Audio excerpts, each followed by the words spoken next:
Hello, everybody. Welcome to a new episode of the MinnMax Show podcast, place about games, friends, getting better. My name is Ben Hansen. I thank thee for being here. I'm joined by one Jacob Geller. Hello. I'm joined by Kyle Hilliard. Hi, hello. I'm joined by Janet Garcia.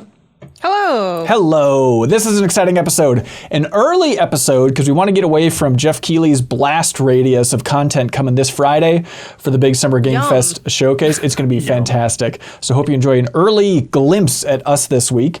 But we're going to be talking about Sony's State of Play, highlights, also talking about just Sony overall, PlayStation as a company, PlayStation's 2024. Let's dive into the weeds on all that fun stuff. Jacob Geller, I feel like we just did this a while ago, but honestly, if it came up every other week, I'd be fine with it. You want to talk about Metal Gear Solid 3, correct? That's right. We've talked about Metal Gear Solid 1 and 2 that I played at the beginning of this year. But now it's the middle of this year, and I'm playing Metal Gear Solid 3. Let's talk all about it. And then back half of the show, we have some great questions submitted over there on Patreon. My first question for the community is, how do I sound? I'm a little nasally. I understand that. I'm a little bit sick. But other than that, does the echo seem better? I feel like acoustically... You're a little bit sick. Yeah, I don't want to talk about it, Janet. It's a long story. Don't worry. You'll be fine. But Janet's acting that way because we're going to Summer Game Fest together this weekend. So Janet is going to be out there. Charles Hart, we're flying in from Ohio. It's going to be his first kind of game industry event. So it should be a fun time. So we're going to be out there playing a bunch of games, glad handing with Jeff Keighley. So we're going to be having a lot of things to talk about in upcoming MinnMax content. But if you are listening to this podcast and you say, well, I want to hear him talk about the Summer Game Fest thing. That's the big thing from this week. I totally hear you. We'll be talking about that on the next episode of the podcast. However, if you want to see our reactions earlier, we're going to be streaming all of our reactions to the biggest shows for Summer Game Fest here. So that's this Friday at 4 p.m. Central. That's the Summer Game Fest stream. So Haley, Jacob, Leo, Jeffem, Sarah, it's going to be the full crew on there. Then I think Day of the Devs is also going to be that day. It seems like Haley and Leo in particular are excited about that one. Saturday is the Wholesome Games Direct. We'll have a crew streaming reactions to that. Should be lovely. Sunday is the Xbox thing, Xbox and Call of Duty. So we have a crew reacting to that. Monday is Ubisoft's press conference. So we have a crew reacting to that as well. And again, that's all on MinnMax's YouTube channel. So you can check it out there if you want to get an early taste of how we're feeling as a unit about the big summer reveals. Sony's State of Play. Odd. Would be my take. You know, they had their messaging before in like I think a corporate meeting of saying like there's not going to be any new major existing franchise titles before March 31st, 2025 was the Sony messaging. But it's just odd, I think, for Sony to get out there over the last couple of years. You know, June has been the big reveal month. And this year they say, this isn't a PlayStation showcase, which is kind of the cream of the crop for us in levels of hype. This is a State of Play. And there were some fun things shown at the State of Play, but it's odd just for one of the big three during this E3 window to get out there and be like, here's a little bit. Okay, hope you aren't mad. Bye. It's been a great year if you're interested in how corporations message, don't get too excited about this one. Yes, that's exactly right. We're learning all the different ways they can do that. Some say, don't worry about Kingdom Hearts and stop asking. It's Jeff Keighley out there trying to temper There will not be Silk Song here. Right. So it is odd. I think my biggest question mark going into this was just what was going to be their reaction towards PSVR 2. How much were they going to court it? It kind of feels like if they're not courting it now, I don't know what that's going to look like moving forward. And the answer is a slight court, I suppose. Kyle, is this the death knell for PSVR 2 that they're not hitting it now? Gosh, I mean, this is as hard as they're going to hit it, right? I mean, Behemoth looks cool. They have an Alien game. I mean, this is them hitting it. And then separate from State of Play, they announced where you can pretty soon you'll be able to hook up your PSVR to your PC, which will like technically allow you to play Half-Life Alyx. I mean, yeah, maybe the biggest. I mean, if you're me, the best case for a PSVR 2 is, hey, you can play all those good games you have on your computer with it. Right. It's really. Yeah, I mean, it would have the only thing. I mean, maybe I'm wrong, but I feel like the only thing PSVR 2 people want, or what people who are interested in buying it, is to be able to play Half-Life Alyx on their PS5. Yeah. Like that's it. right? And Valve probably is like, we don't care and we're too busy, right?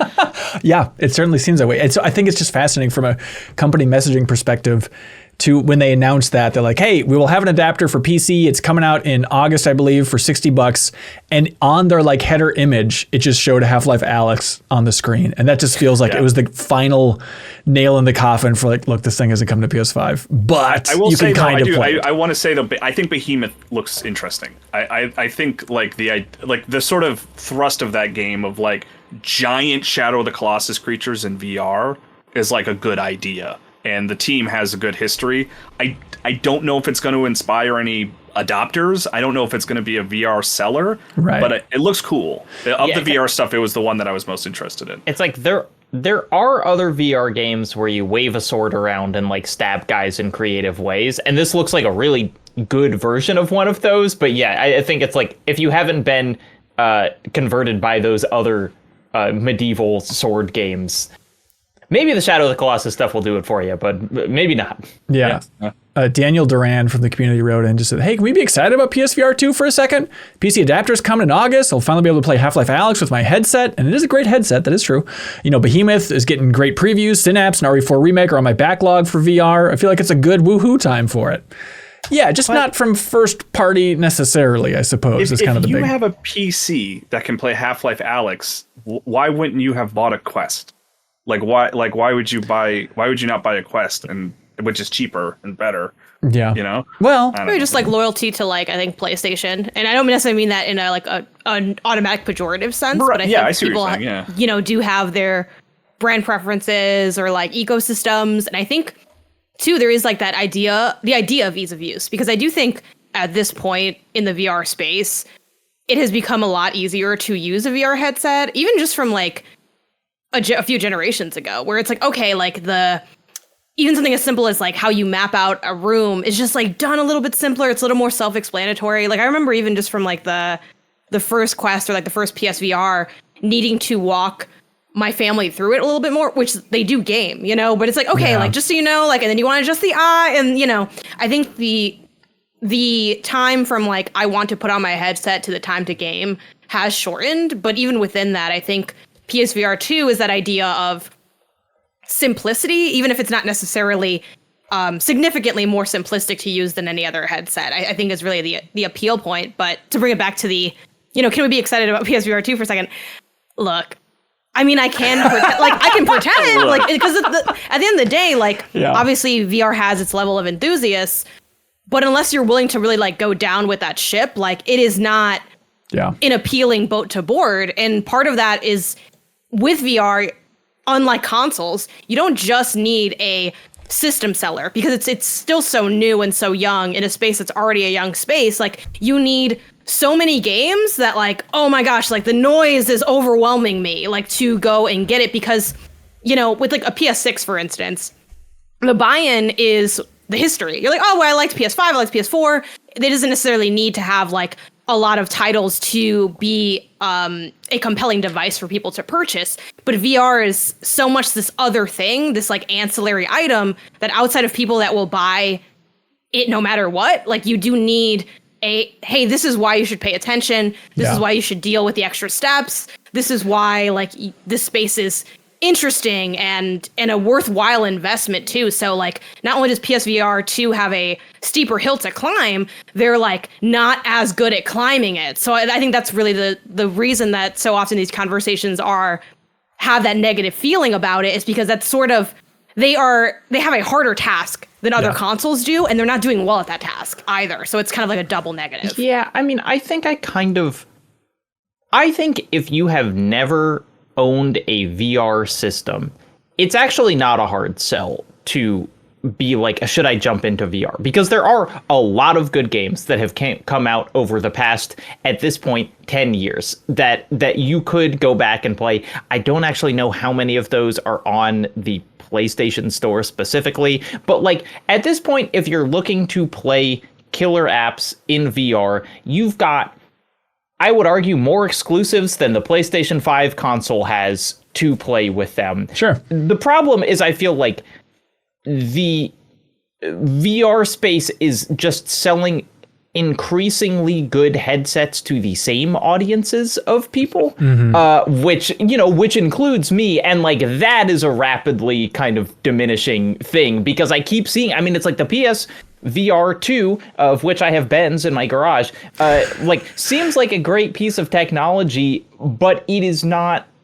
I'm not being sold anything that it can do that my Quest 2 couldn't, other than that it is a little easier to set up. It's like the eye tracking. There's those vibration in the headset. Don't forget about it. That is not being reflected in games. No. It's like, yes, the resolution's better. It's more comfortable. It has eye tracking. It's got all this stuff. And I'm like, where are the games that are using that as opposed to what my other VR system could do? And it's like, it's not happening. And the ease of use that the PSVR 2 does have disappears as soon as you plug it into a computer, because I have to say the launcher situation for VR stuff on PC is a nightmare. And even though it should be the simplest thing in the world, plugging in my Meta Quest to my computer in order to play a VR game that I have on Steam is such a bad user experience. I spent almost as much time getting Alex up and running as I did playing Alex, using a Quest 2 to play Alex back in the day. Boy. Yeah, it really, it's a sign of the times that the best game Sony's ever made for VR, which is Astro Bot Rescue Mission, in my mind, that studio then, with that pedigree, the new game, Astro Bot, PS5 flat, no VR even support for this game. I will say that's a little surprising. Crazy. That it doesn't have at least the compatibility. Yeah. And a little damning. I don't know. It's odd. It does send a negative implied message about how they feel about it, but it's also kind of an honest message with where it's at. So I don't know. I can't be too upset, even though. No, I still want the first game to come to not VR. If it could, even though it uses VR really well. So maybe it couldn't even, and it wouldn't be the same, because I do think Astro Bot Rescue Mission is a really good VR experience on top of being a really great platformer. It really does utilize that medium. For sure. It's crazy the things that haven't been updated. The fact that you can't play Resident Evil 7, a game that was kind of designed for VR. Yeah. You can't play it on PC at all, and you can't play it on a PSVR 2. That is wild to think of. You need to have a PSVR 1. It's just what are you doing? It doesn't seem like, maybe it's way harder to update these things than I mean, everything in video games is harder than you think it'll be. But the fact that these things are not available on the technology that they're selling is just mind blowing. It's as mind blowing as how good Astro Bot looked. If I can pivot us back to Happy Town, because I get it. The hard turn. It's rough, but Astro Bot, I've watched this trailer so many times. This is one of those trailers that it's this might just be a perfect video game trailer. Great tone. It's showing you new stuff. It's getting you pumped for a larger ecosystem for the platform itself in a dopey kind of way, with how much they're including the history of PlayStation there in the Astro Bot series. Just delightful. Music could not be better, screaming the name of the character that they're forcing you to love. But by God, I'm so on board for this thing. Well, the one... I am over the moon for that trailer as well, but the one sort of negative I have is that music is from Rescue Mission, right? It's just a remixed version of it's the main theme. I mean, it's the Astro Bot theme, a new take on Kyle, it. and how are you going to play Rescue Mission now? Can anyone confirm that? No. That's true, right? Exactly. Yeah, I mean, if you don't hear the soundtrack, did it really play? That's right. Yeah, right. But I can't complain, because I genuinely listen to the Astro Bot soundtrack on Spotify pretty regularly, so good. And I love that song, and it's I want that song to get me pumped, but I want a bunch of new, was it Kenneth MC? Kenny Young. Yeah, I want new music from him, which I'm sure will be in the final game. Then the other thing is there was a lot of stuff in that trailer that were bosses from Rescue Mission, and maybe even levels from Rescue Mission. I'm not certain. I don't think they're levels necessarily. Maybe some homages and stuff. But I guess it's kind of like swimming underwater. I remember really distinctly. Yeah, but it's all stuff that I would love to have on PS5. And as Jacob joked about, no one's really played Rescue Mission. I mean, honestly. Yeah. Right.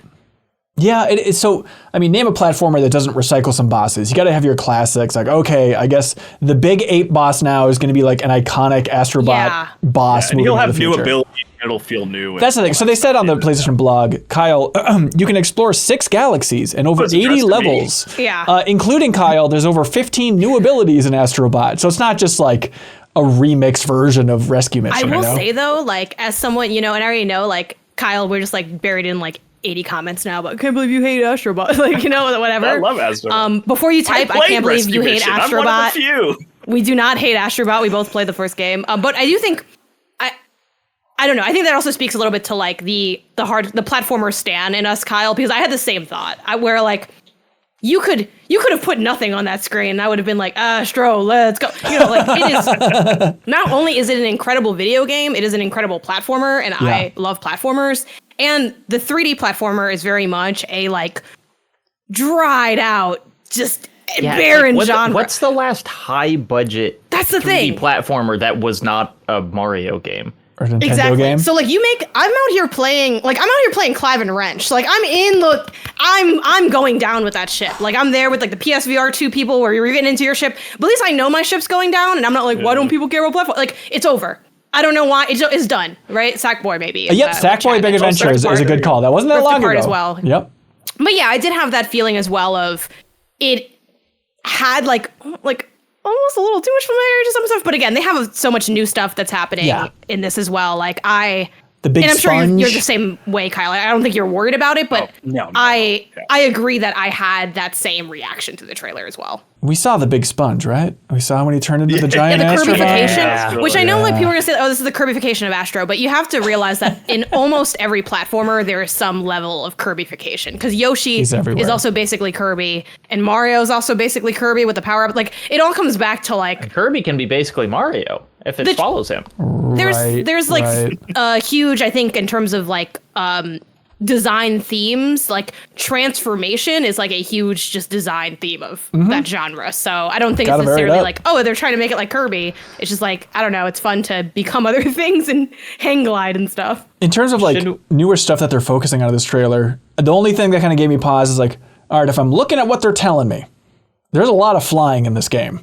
A lot of steering that PS5 controller through the skies. I'm like, I don't know if that is getting me excited. You remember the layer from PS3? Right. You remember the 6-axis controller? I think this game is going to be, if I had to predict, this is probably going to be in my top 4 for the year. Like, I am so pumped for this thing. I think it's going to be absolutely fantastic. But that was the one thing I'm like, okay, if the new hook is just look at all this flying, it's like, but I think there's so much in here that's going to be great. Should we be making a bigger deal, or is it interesting that it's just named Astro Bot? We should be, given that it is like the third Astro Bot game. I saw that, I like kept expecting like the subtitle, and it would be weird if Super Mario World was just called Mario. But it's had such a weird rollout, and like the messaging has been confusing. So here's the series so far. The Playroom on PS4, which is where Astro Bot made his debut, right? That running around in the background or whatever. Then Astro Bot Rescue Mission, then Astro's Playroom. I feel it's just all over this, and now just Astro Bot. I feel like they're definitively trying to declare this is this thing's name. This is the franchise moving forward. Forget that tech demo-ish thing with the PS5, if you want to call it that. Forget the VR game. This is it. This is the starting point. With your Mario analogy, it would be like if the first game was called Toadstool Kingdom and the second one was called, Mario Adventure or something. You know what I mean? Like, I like that they're sort of just like clean. This is Astro Bot. This is the big one. This is the one whenever you talk about Astro Bot, you're going to refer to. It's like a sign of confidence to me. No, I honestly, it makes me really excited because I'm like, I like the Astro Bot games enough that I'm like, just give me let me pay $60 for this. Yep. Like, don't be teasing me with these tech demos anymore. let me just like have a game that is the size that, I would associate with like a full price game. And I think it says a lot for Astro Bot and how much we love these games so far that, what every other company's doing with their trans property integration, yada, yada, yada, I still get so hyped seeing it in Astro Bot. Like, hell yeah, shove all those PlayStation products in there. I want to fly a PS2 modem through the skies with you. Show me every IP you own, PlayStation, as little pop-up characters that are now in this world. Give me weird Aloy. Give me Wander from Shadow of the Colossus popping up as a robot. That's so dumb. I am completely on board for it. I mean, I think we have to too, like, give a nod to Little Big Planet as a franchise, which I think kind of was the, not this originator, because there's Easter eggs everywhere in so many games, but like that was so much of the part of the identity and the fun of those games was like the costumes. They're still updating Sackboy Big Adventure to this day, which I know is not a Little Big Planet game, but it is the same. Yeah, it's confusing. Yeah. No, that is true. It does very much have that appeal, but I feel like it's what PlayStation could use right now. Just kind of celebrating the larger brand, reminding you of the great history of PlayStation. Parappa the Rapper robot is in this. Like, it's fun as hell. But it's coming up September 6th. 2024. Yeah, get ready for the game of the year, everybody. The fall game. Fall game. What do y'all think is the second biggest talker from State of Play? Can I give you the coolest talker? Yeah. Infinity Nikki. Yeah. That's the one I wanted to pull. Was that same? Okay, so we all agree that we want to talk about the game. Great. Jacob, kick it off. What am I looking at when I look at Infinity Nikki? I don't know. That's kind of what's exciting about it. It's like it's from the Love Nikki franchise, right? Like this which I know literally nothing about. It's a mobile fashion game for people who don't know. That's pretty much all you need to know. Yeah. So this is. I mean, it's like watching the trailer. I'm like, this is a kind of a dress up game. You know, is like the whatever. But like the kind of confusing and exciting thing about it is just the level of production it is working at. Yes. Where like it fully looks like a AAA open world game with like beautiful animations and stuff, and no one is shooting a gun in the trailer. Yeah, you know, and so it's just kind of like, is this like actually a different take on open world just because of like, you know, if the core of the game is dressing up and it's an open world game, I'm really excited about like what the open world stuff is going to be, because it seems like it can't be like clearing bandit camps, you know, like, clearing them of their clothing. What it can be though, I don't know. Like maybe it is. And I do think you see, I mean, not literally, right? Because I think your point is definitely like an interesting one to nod to, because the open world structure is so formulaic, and I think it lends itself to, it seemingly has lent itself to a certain style of game, like that kind of like action, adventure, character title. Like there are some exceptions, like there's that, you know, puzzle open world game that came out not that long ago. Forgetting the name, if chat knows, feel free to sound it out, or shout it out rather. But yeah, like this, I'm excited. I'm what I tweeted out when I saw this game, my reaction was, does this game look good? No.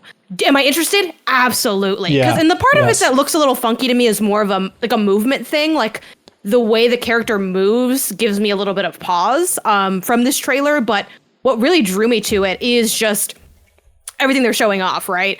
The idea of having a little bit of weird floaty platforming, which like I can get with the floaty platformer. There's many titles that I played that were enjoyable in that way. You have like a small cat character that also like goes around, like it's kind of given like those you can turn parts into of the cat, but the cat's also there when you're not the cat. He's like your buddy or something. That's like the implication. There's a scene where you're riding a bicycle, and in the bicycle basket, the cat is in there. It's like, yeah, this is marketed towards me, and you got me, and I will be there. There's a fake Wooloo running around. It's like you're washing a dog at one point. A plane comes by. I don't know if this is going to work out, but I love all the ideas that they're showing off in it. It feels like it's the game that Princess Peach Showtime was scared to be. Just lean into pure dress up. Make an open world, as they call it, an open world dress up adventure game is the official genre here. Hell yes. Yes, finally. Absolutely. Yep. It's coming out third quarter 2024 for Infinity Nikki. But Kyle, what was your take on this? Right?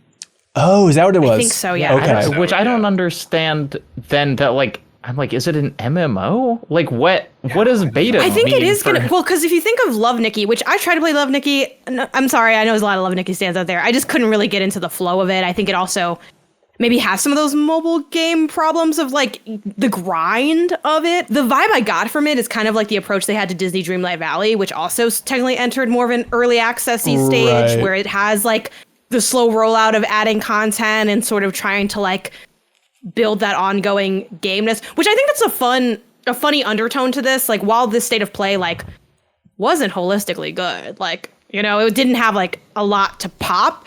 It did kind of touch on, I think, some of what PlayStation is going for, which is filling their gaps in their portfolio. And the idea of, you know, Astro Bot obviously is not new, but it just speaks to a gap that I think PlayStation does have, which is they don't have many family-friendly titles and they don't have that many platformers. I know they have Ratchet, but, you know, And Infinity Nikki, if it ends up being more of this kind of ongoing style game, it would also check that box a bit as well. So it is kind of funny how you can sort of see layers of the sensibilities. I mean, obviously you see it with Concord too, but Kyle, I want to know what you think of Infinity Nikki before. Oh yeah, I mean, we can just make this the Infinity Nikki podcast. I'm fine with that. I mean, it will be when it releases for Sarah.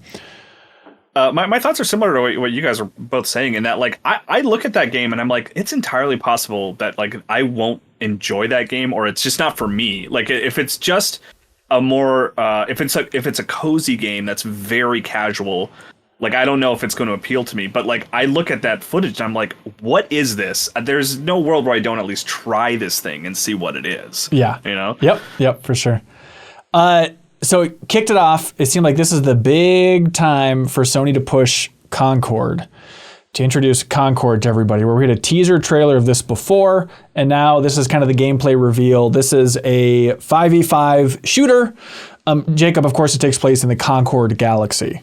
That's right. This sci-fi and shooter. I would say that it's a gameplay reveal after you waded through a lovingly rendered lore-heavy cinematic that we were all begging for and all enjoying. It is funny. It's funny to see just, the messaging of how they're trying to prepare you for this. Like, it's an extended cinematic look, everybody. Sit tight. They really want you to be invested in the lore of Concord here. But for backstory on Concord, it's falling into that live service camp for Sony here with Firewalk Studios, which was a studio that was founded. There was kind of people leaving Bungie back in 2016, 2016 actually. And it was Probably Monsters. So the former CEO of Bungie, Harold Ryan, he formed Probably Monsters, which had a bunch of smaller studios, I think 3 studios making projects there. And then one of them, Firewalk Studios, started making Concord. Sony signed them up and said, hey, we want to make a deal that's going to be an exclusive. And then Sony said, actually, just give us that whole studio. We'll just take that whole studio. We're feeling so good about this. And that was definitely in that era of Jim Ryan as the head of PlayStation trying to make a push into live service. And it's like, if you have to make a play in the live service space, like super talented developers, Ryan Ellis over there, he was the lead art director, or technical art director, I should say, for Destiny for years, and he was a creative director for Destiny for a long time as well. So great pedigree, a lot of talent in that studio. The tone, it felt like rubbed everybody the wrong way. Where back in 2016, when you're starting to cook up your new 5v5 game, you're still coming off the heat of Overwatch there, I suppose. Guardians of the Galaxy 2 is coming out in 2017. But now I think everyone sees this and says, okay, 5v5 game, extreme Guardians of the Galaxy vibes. It felt like it was underwhelming for a lot of folks out there. And it's kind of a bummer to get out of the gate so flat-footed. In 2016, it was exciting to have Overwatch, this multiplayer game, have this kind of sense of lore, and you could watch these trailers and feel like, hey, even if there's not, a full single player game, I feel like I know who Tracer is now, and that's cool. And then when I play it, I'll have like an idea of her character. And now I don't know how much I'm just speaking for me versus anything. It's like I see all these characters and I'm just like, if you're going to put this much emphasis on them, can I just play a single player game where they're in them? And like even Overwatch has completely, tripped and fallen on its face when trying to figure out how to continue this like style of storytelling within multiplayer games. And so it's just kind of like they're putting so much effort into this thing. And I have seen so many of these games come out, and then just kind of flicker out. Yeah. And it's like, if this was just a single player game, maybe I would enjoy these characters. But because it's multiplayer, I feel like we're just like wasting time by seeing all this effort put into a story that we will not actually get to play. So they're trying to have their cake and eat it too by, people are invested in the world of Overwatch and those characters and make an Overwatch movie, all that classic stuff. And so the angle here is they're going to release a new cinematic every week that evolves the characters, continues their storyline, which there's a hook. There's something that's kind of interesting. It reminds me of, Kyle, do you remember the ongoing co-op stuff in Halo 4? where it's like, we're going to have... I was literally just thinking of this. Yeah. It's like, we're going to continue the story of Halo 4 with these little side co-op missions. And I feel like that was more challenging than 343 thought it was going to be, to piece that ongoing story content together. So I look at this and it's like, a cinematic every week?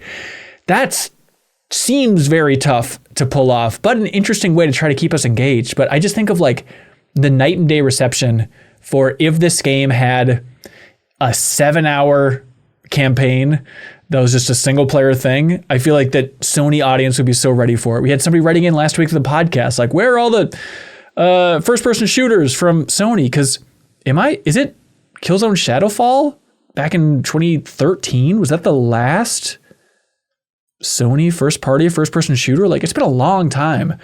Maybe Concord 2, that can be the whole hook, is that one will have the single player stuff. You know how we all talk about like Titanfall 2 being such a great game, and like obviously it's like Titanfall 2 multiplayer, great, single player also great, and we remember it as a package.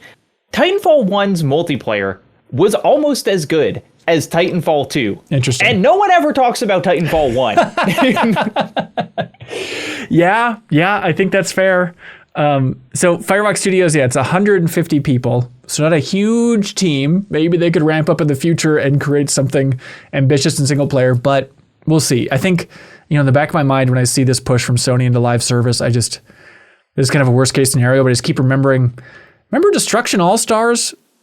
That was Sony's push for live service at the launch of the PS5, and it was pretty much dead on arrival. And I worry about a new studio getting roped in the PlayStation family if this game doesn't work, what that means for them. But the business model is keep doing them until you get Helldivers 2, right?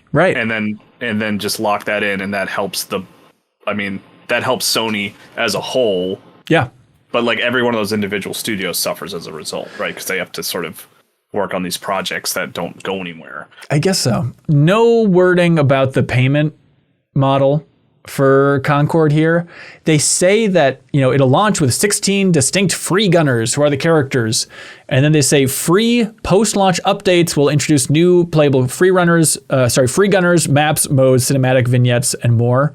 So the fact that they mentioned that it'll be free updates leads me to believe that they're going to charge for this. I could very much see it being like, it's available to everybody on PS Plus, but you can also pay $40 or $50 or $70 on top of that for it if you want to get it someplace else. The Foam Stars model. A little bit, yeah. And then it's also launching on PC, because that was part of the corporate messaging from Sony is, all right, so here's how it works, is the live service Sony games, those are going to be a day and date on PC because Helldivers 2 is the greatest thing we've ever seen in our lives. But the cinematic stuff, single player stuff, that's going to be console exclusive, was the messaging from new co-CEO Herman Hulst over there. But Concord, Janet, scale of 1 to 10, what are the odds this thing's a wild success? Can I get something to compare that against? Can you give me something give me what's Foam Stars? Foam Stars is a 2. Helldivers is a 10. Maybe like a 3. A 3. Wow.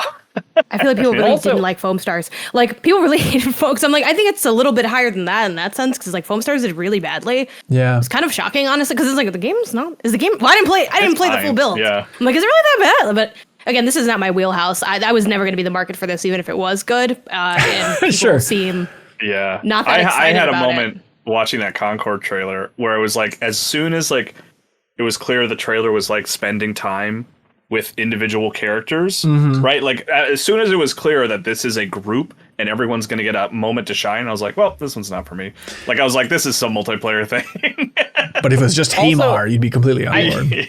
I feel like the part of the brain that likes platformers blocks out the part that likes 5v5 multiplayer games. So me and Kyle will just be jumping around somewhere and Infinite Nikki. Why is an Astro Bot on screen? We kept shouting. Yeah.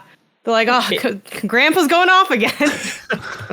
In us doing our, pretending we understand business decisions. Video game podcasting? Yeah. Yeah. Helldivers 2 being a 10 out of 10. That game is 6 months old.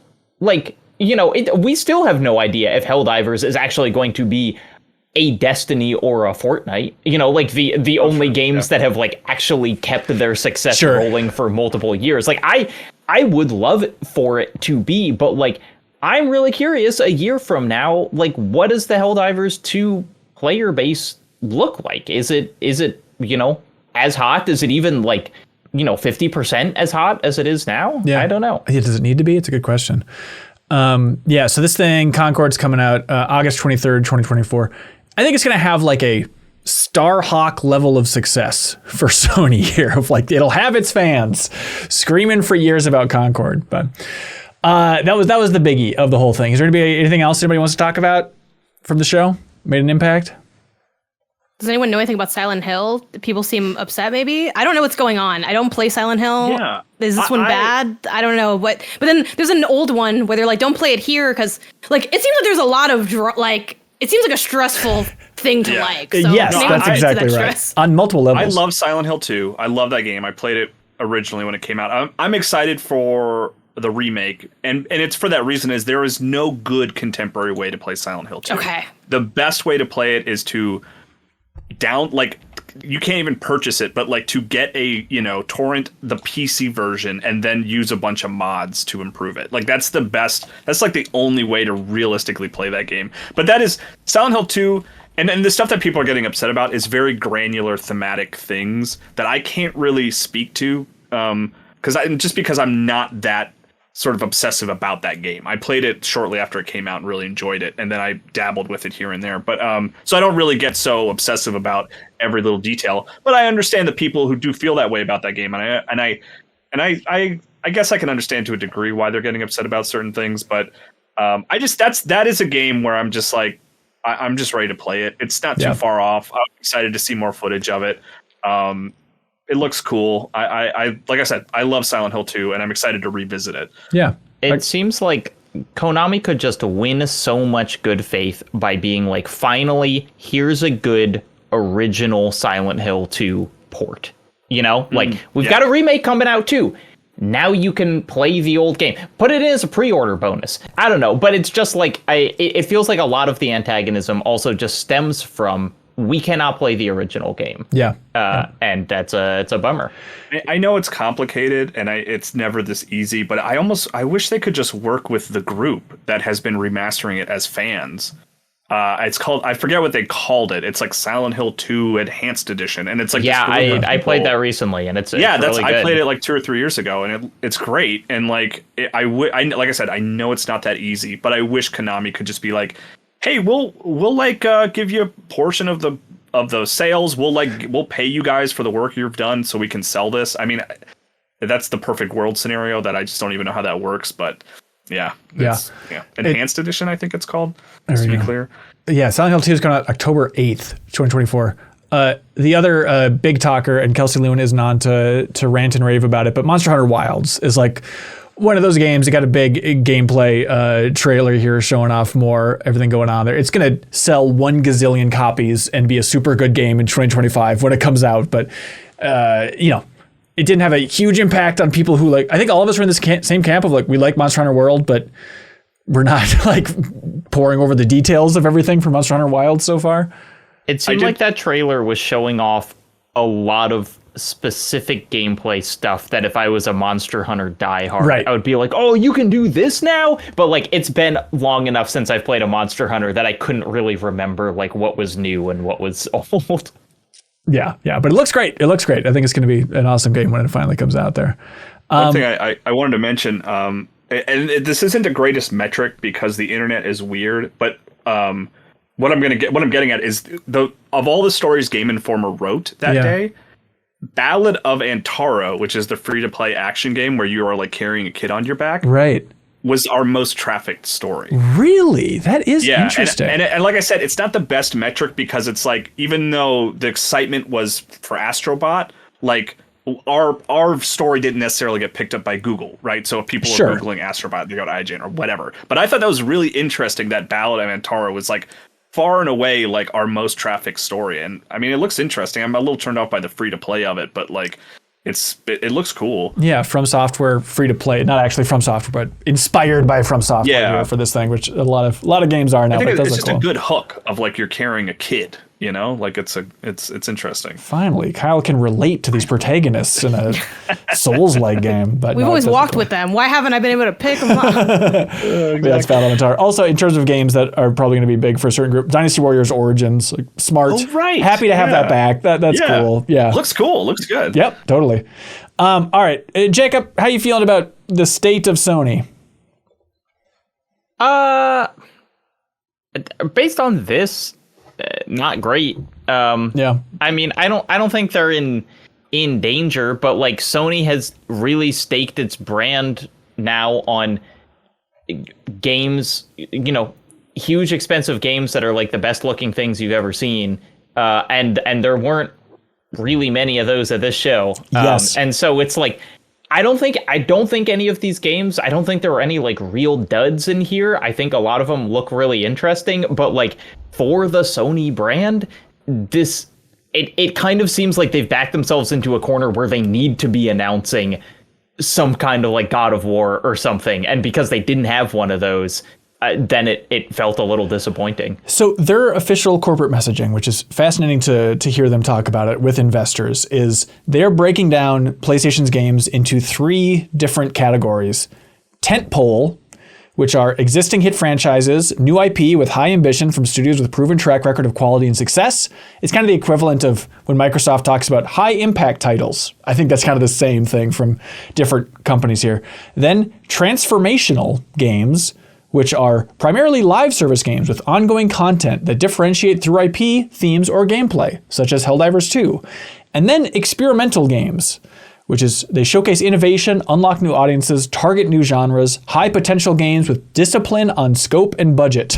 So that's their small, freaky territory, I suppose. So I would love what they consider that they currently have that they consider in that category. I know, they didn't list it. A lot of people would argue that post-Japan studios, PlayStation doesn't get weird anymore. They're like, why can't I play Puppeteer? That's just mostly me. I'm the only one talking about Puppeteer. No, I'm totally with you. There. I think the best case for what they might consider experimental, even though they didn't mention it, is something like whatever Media Molecule is working on, right? They're making some new IP platformer. I guess that falls into the experimental category because it's not transformational and it ain't going to be a tentpole, but probably something like that. But you're right. I think that Japanese gap is huge. It's crazy that none of those are just like mid-budget. Right. You know, right. It's like you got the biggest games in the world, you got live service, and then experimental. And it's like there are games that don't fit into any of those categories that are a lot of people's favorite games. Yeah, no, it is fascinating just to look at, you know, definitely Sony's been trying to shift about like, we're interested in live services. And now it seems like with Jim Ryan gone, they're like, maybe not so much live services, but still a little bit of live services. They're trying to get a little bit of everything. But 2024 has just ended up being a weird year for them. So these are the Sony published games in 2024. Let me know if I'm missing anything big here. But Helldivers 2, one of the wildest success stories in years and years. Not a first-party Sony studio, but it's now the fastest-selling video game from PlayStation, published by PlayStation. It's 12 million copies, which is mind-boggling. Wow. Yeah, Rise of the Ronin, not a huge impact. Stellar Blade, certainly solid splash there. I would imagine that did pretty well. Are those Seems on that way. NPD list recently? Yeah. Yeah. I like that game. Destiny: The Final Shape is out now, and you can't forget that Bungie's a Sony studio. And then Concord, August 23rd, Astro Bot, September 6th.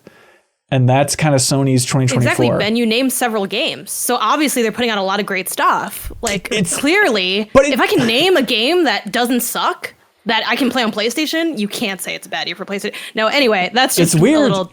No, it is weird that, like, you know, first party wise, well, you know, Destiny, Final Shape, and then Concord and Astro Bot. Yeah. To be clear, I'm making fun of people that have that take. I think that's completely ridiculous. Like, there's, as far as the state of PlayStation, I don't really have pause for where they're moving. I think they definitely, like a lot of companies, are trying to like get ahead and play that defense a little bit early, or maybe a little bit late. I don't know their numbers, you know, of like, hey, what could kill us and how do we become unkillable? Like, that's the game every company is trying to play. Right. Except for like Nintendo, which is like, we decided to play one game. Yeah.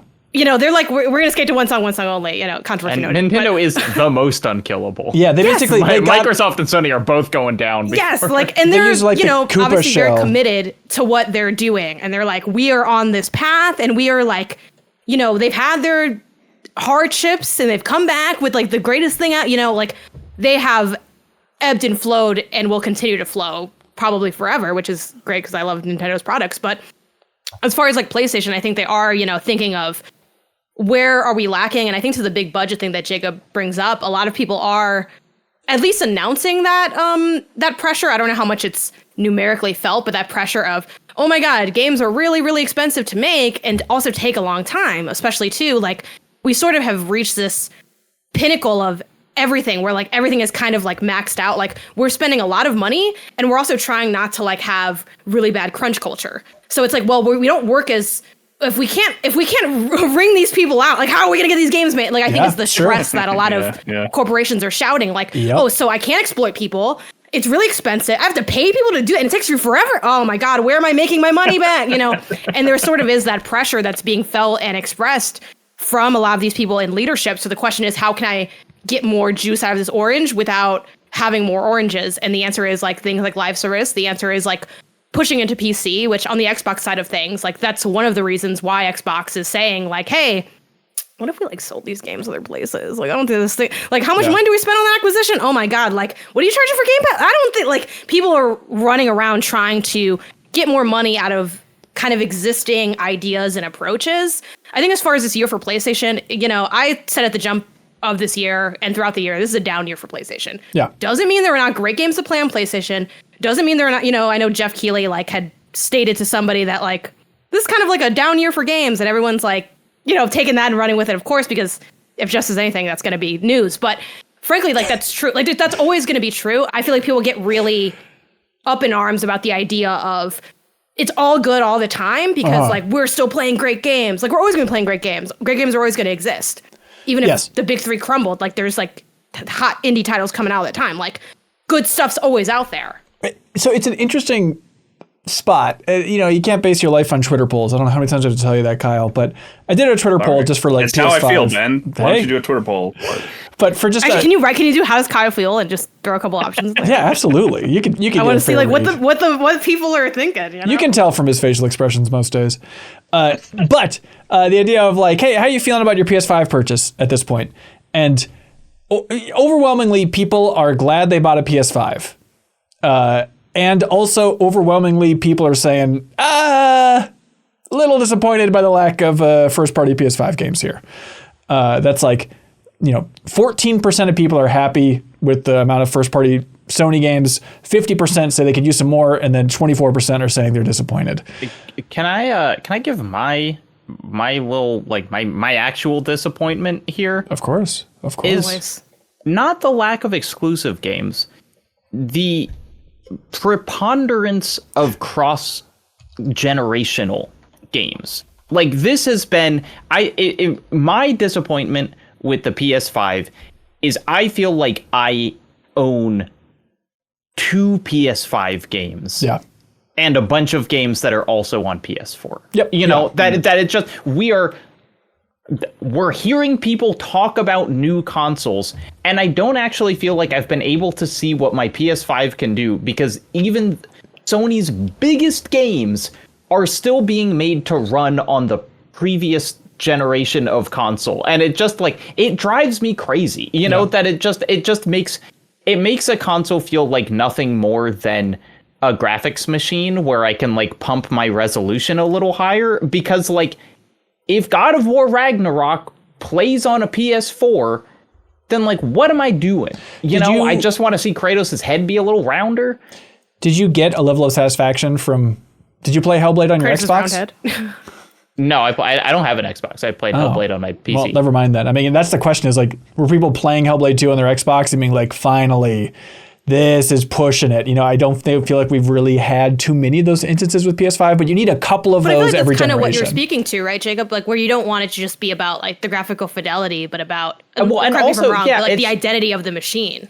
It's like Xbox's push, which I generally appreciate, to put everything on PC, means I've never felt a need to buy an Xbox because there are no exclusive Xbox games that I can't play on my computer. But like that also means that like I don't really feel like there's anything, super special about that console. And so it's like the 2 PS5 games that I feel like I have are Demon Souls Remake and Final Fantasy VII Rebirth. And Returnal. Like, and Return, no, because I can play Returnal on my PC. It's not old generation. So point taken. But like, I feel like my PS5 has no character because there are like no games that I like associate with it, which is a weird thing to feel. And like not something that I felt with many other console generations where I'm like, that is a PS3 game, like even PS4 had those, and certainly Nintendo's always had those. And it's like PS5, I just don't know what that means. Yeah, no, I think that's a good point. And when will those games be coming? Like it's fun for dorks like me, correct me if it's not fun, everybody, but it's fun to try and track like, all right, Sony first party studios, what are they working on? Let's try and get a breakdown here. So we got Sony Bend out there in Oregon. They're working on an open world new IP. These are the creators of Days Gone. It's been a while here. I think they had some starts and stops for their project. But so, we talked about how Sony sees their different games and classifies them: tentpole, transformational, experimental. They also have different boxes for the studios. So they have narrative / single player studios, evolving / multi-genre studios, and then live service focus studios. And so their official branding for Bend Studio is that it's an evolving / multi-genre. So that leads me to think, is it going to be like a co-op multiplayer open world new IP that Sony Bend's working on? Who the hell knows? I think they don't want to commit to hinting at what they're working on, and they gave them the vaguest name they could multi-genre toss on there. Or maybe they're working on a couple of games, and that's why they do the multi-genre thing. It's odd. They also put Guerrilla Games in that same camp of evolving / multi-genre, and I think that's to rope in as a multiplayer game. Yep, that's probably going to be coming within the next couple of years here, so that's something. Or is it because they made a VR game? Yeah, but they didn't make it. Does that count as a first-person shooter? Horizon Call of the Mountain? I wouldn't think so, but Firesprite technically developed that in collaboration with Guerrilla. Right, okay. But Firesprite has had some difficulties lately. We don't know what they're working on. If they're not working on a PSVR 2 game, then all right, that's all she wrote for that whole thing. Bluepoint Games, the masters of the ports. All we know is they're working on something with quote-unquote original content. Yeah. And so we don't know if that means new IP, probably not, or a remaster or a new version. Yeah, that could be a remake with an added level. That's a conundrum. But that's I'm sorry, that's so funny. But it's been a while. I feel like it's something new. I hope it's something new. I hope so too. But it's been 4 years, since Demon Souls. I'm very excited to see what they do. It doesn't take that long to remake Jak and Daxter. Come on, you guys. Talk about something that's not going to make you a lot of money. Yeah. What? We try to make a lot of money. What if we go in the other direction? What if we go all in on the weird? They should do it year based. Wouldn't that be stupid? They're like, this is our experimental year, and they're just putting out art house stuff. Yeah. And they're like, this is the AAA year, and it's like all their games come out at once. Like that would not work, but I would kind of enjoy it. Can you be the CEO? Make 3 CEOs for PlayStation. Climb up to the top, Janet. Yeah, please. I think they saw a year of Luigi and they said we can't have theme years. Like Janet is year the Luigi experimental / multi-genre CEO. Oh my gosh, yeah. We'll split it. We'll divide the company in 3s. So they got Bungie, Destiny, obviously. Then they're working on Marathon, but Marathon's not exclusive. Marathon's launching on Xbox and everything else as well. And they're kind of a weird thing where, the wording was very much like, we own Bungie, but they're their own thing. Pretty soft there. Firewalk working on Concord. Other CEOs. I'm a cool CEO, Yeah, exactly. It's exactly that tone. Haven, which is the Jade Raymond studio working on Fair Games. That's their competitive heist experience, as they put it. Yay. We'll see how that goes. That feels like, it was revealed the same show as Concord. I like the names I hear. That's what a lot of this is based on. Yep, right? we'll see. I've heard your name. You've made good things. I mean, Fair Games is probably going to be 2025, I'd imagine. Housemarque, we don't know what they're working on after Returnal follow-up, or it seems like, didn't they say they were working on something that was like taking lessons from Returnal, but not necessarily Returnal 2? So. There's some wording like that. Insomniac, they got Wolverine coming up next, unless it's going to be an expansion or, spin-off game from Spider-Man there. All that stuff's in the leak if you want to check it out. I was like, I think we kind of know. Out of anybody, we got the best idea for their roadmap, yeah. But Media Molecule, they're working on some new IP, some platformer that's not as focused on creative tools and all that stuff. That's out there, but they're also in the bucket of evolving / multi-genre. So I don't know if that means it's going to be a multiplayer focus for Media Molecule's new IP, or what that means exactly, or if they just don't want to classify a platformer as a narrative focus thing. The big dogs, woof woof, Naughty Dog, they're working on something ambitious and brand new. I mean, we're going to get one Naughty Dog game this generation, if we're lucky, realistically. I'm trying to remember what they said. He said. Sony. Oh, what they had said. He said when he said what he said. Yeah. They put his interview into ChatGPT and then published that instead. Yeah. If Neil Druckmann did an interview with some Sony internal team, and then they quoted it for like, this game will blow your head off.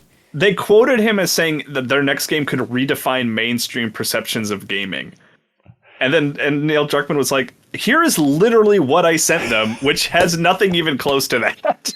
And then they took it down, which is wild for internal which communication. also, like, absolutely. We don't got to spend a lot of time on that, but it is, and I've said this like on other content, but it's just like, I'm not trying to like, work is hard, right?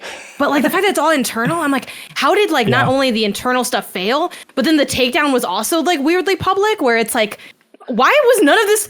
The point of it being internal is that like it's all supervised. Right. So how did it get messed up? Yeah. No, like, sorry, Janet, you're confused. Game journalists are the corrupt ones, and they're not telling us the truth about games. You're right. I really got to go back into those comments. What's on. And Kyle hates Astro Bot. Yes. It's all adding up. I was trying to think. It's like when is the closest a Naughty Dog has come out to, or a Naughty Dog game has come out to when its original trailer came out? Not counting back in the remake. day, like probably Jak and Daxter, honestly. Right, so it's like, has there been anything since since the PS4 where like they've released a game, then it's come out within 2 years? Yeah, or released a Lost trailer? Legacy, if you want to count that. Yeah, I don't. I guess. Bold take. I think whatever the last thing we heard about that they were making was the Last of Us multiplayer game, which is canceled now. And so it's like the fact that we haven't even heard the thing that they're making makes me think that it is like 4 years away. And by that point, why not just put it on the PS6? Yep. I don't know. I mean, we had the same question though with Last of Us 2 in a lot of ways, where it's like that. It's like, you don't want to hold this for PS5? They're like, no. But I mean, I think with their approach, it's going to probably be that thing would be multi-console probably anyway. So I guess it doesn't really matter. But yeah, I would be. To your point, Jacob, if we haven't even heard something, it's got to be really far, unless they did decide to change their strategy and close that gap between announcement. Yeah, what if they were like, it's coming out in 3 months? Get ready. Oh, that'd be so It's nice. ready now. That'd be so good. And it was made completely ethically. In dreams. Polyphony Digital, Gran Turismo, that'll be a long time before we see the next one there. San Diego, working on MLB, that's everywhere all at once. Santa Monica, probably going to be a while. Cory Barlog, in theory, was working on another project after wrapping up God of War 2018. I don't know how big that team would be within Santa Monica, or if everyone there just got pulled into God of War Ragnarok at this point, but who knows? That's going to be probably quite a while. Sucker Punch, Ghost of Tsushima 2. Those two. Yeah. I mean, that's probably 2025, maybe 2026. Is that one of those things that they have sort of quite subtly confirmed that that's what they're doing, or that's just I don't think they've confirmed anywhere. I think it's just like there's so much smoke. The vibes are there. Yeah. I would love that. Yeah, I whatever. Sucker Punch is, this probably goes without saying. It's one of those studios that I'll play the next Sucker Punch game. Like I love all their games, so I want to see what the next thing is. It could be Ghost of Tsushima 2. It could be another Sly Cooper. It could be something totally new. Another Infamous, whatever. You have a rocket robot on wheels tattoo on your back, don't you? That's right. Yeah, that's. You know what I was thinking about the other day, Kyle, and I wrote down like I should go look at this. Is that Infamous, was it First Light? Is that what it was called? Kind of the Miles Morales equivalent to. Where Son? you played as I can't remember her name, but you played as a different character. Neon Lady. I was like, I should go play that. That'd be a fun little bite-sized Infamous game. You should play the Infamous 2 standalone thing where you're a vampire. Yeah. Festival of Blood, is that what it was called? That's right. Yeah, that's great. I love all those. Infamous, I feel like I mean, you know, it's all my perception and my TikTok algorithms, but I feel like I'm seeing a lot of Second Son clips and people being like, did we not give this the credit it deserved? That's Because this definitely still your looks algorithm. fantastic. I haven't talking seen any about? Second Son content. I love Second Son. That game is great. I love all the Infamous games. I like Sucker Punch a lot. I don't know if I made that clear. They're great. I mean, so probably Sony's 2025, if we had to guess, is Death Stranding 2, where they're just partnered with Kojima, right? Ghost of Tsushima 2, fair games, and then that's going to be it for 2025, unless they're really ambitious and Blue Point comes out with some awesome maybe Fumito Ueda's next game. It's dropping. Oh boy, what was that's not a PlayStation I just have to believe. Thing, really. Oh wow, yeah, it's an epic. Is Wolverine already confirmed? Like not next year? Ooh, that's a good question. Because Insomniac cranks out games in concerningly fast. Yes, yes. Like how are you guys doing though? Concerningly Like fast, yeah. mentally. Yeah. Oh, so they said, so I don't know if this is from the leak or what, but it looks like Wolverine is 2026 for the release date in theory here. But they might have another game coming in 2025. There's that rumored Horizon Lego game. Oh, right. That'd be a funky one. You know? Yep. It's not so that means a game of the year will drop the same day. So like everyone get ready for whatever great game It'll comes also out be next Lego to that. themed, but it will be game of the year. Yep, Yeah, they're that's like it. Lego was Elden really Ring good. comes out on the same. Yeah, and they're like, I just feel like it's just not this. It's not as good, right? I was like, yeah, you know, it's fine. Me and Jeffin will be there holding down the fort. Oh, yeah. Hey, do you remember? The few, the proud. Remember back in the day with your PlayStation 2, where you'd wake up every morning and every morning was like Christmas morning and you'd hug it? Yeah, because I wasn't an adult and I didn't have bills. That's exactly it. It was beautiful. And you pop in that PS2 and you plug it into a TV and you play some Metal Gear Solid 3 Snake Eater and you say, I love Sony. Remember those days? He said Konami will never do anything wrong. Jacob, what is going on? Are you playing Snake Eater for Something Rotten, your podcast, or No, for fun? I truly just I don't know why. Maybe it was seeing Kojima tweet about how Praetorian Jack in Furiosa just like reminded him of Snake so much that got it in my head. But I just kind of was like, I want to play a Metal Gear sized game. And I played 1 and 2, Solid 1 and 2 for the first time this year. And I've never played 3, and I have it on the HD collection. And so I just started playing through it. Yeah, how far are you? I think I'm pretty close to, so I just beat the end, in quotes. And Nice. Okay. I climbed up that, like, I did the kind of Snake Eater ladder and I climbed up the big mountain. And so he's now like looking down on what I assume is the final like base of the game. Groznygrad. That's right. Okay. Yeah, you're close. Awesome. What do you think so far? It's really interesting. I had heard from so many people, like, the thing that I had in my head was like Snake Eater is kind of the favorite, I feel like, of the Solids. And I don't know how much of a consensus pick that is, but that's always what I had heard, which is like, it's the tightest, the gameplay's the best, and like, you know, apart from 5 or whatever, but like, you know, it is kind of like, this is Metal Gear Solid without all the kind of like crazy stuff that maybe goes a little too far. And I think it's also the easiest to recommend. If someone is like casually interested in Metal Gear Solid, it's like play 3 and go from there. Yeah. You know, because everything else is a big commitment. Right. And so what I have found is I'm missing 2 a lot. I guess it's like I don't want to be too negative on this because I'm still really enjoying it, but like I was completely blown away by 2, you know, in the year 2024 after hearing people talk about it for 20 years. You know, like I played Greatest work of art of all time. I was like, 2 is really good. I don't know who these 3 people are. I mean, I love 3 too as well, but 2 is my favorite of all of a lot of games. And so like I was like, oh my gosh, this is, you know, like it has not aged in a way that's making me enjoy it any less. And I feel like I'm seeing more of the Kojima bad habits in 3 than I did in 2, of just like the character dialogue is just, you know, the whole character of Eva I'm really struggling with. How like every time you see her, it's like, Snake, you want to go in first person? And he's just like staring at her boobs. Right, storytelling. And I'm missing, I I'm excited for the end because these games typically end very well. Yes. But like without that, I feel like I haven't quite got like the specialness of it in the same way. Yeah. Although the end fight I was so psyched the whole time that I was chasing that sniper around and like wearing my thermal goggles and like following his footsteps. And you call yourself the son of the boss? Isn't that what he says when he attacks you over and over again? He does. It's so good. It's interesting to like, you know, how much you're battling with expectations and stuff for Snake Eater, because Snake Eater is my third favorite after 1 and 2.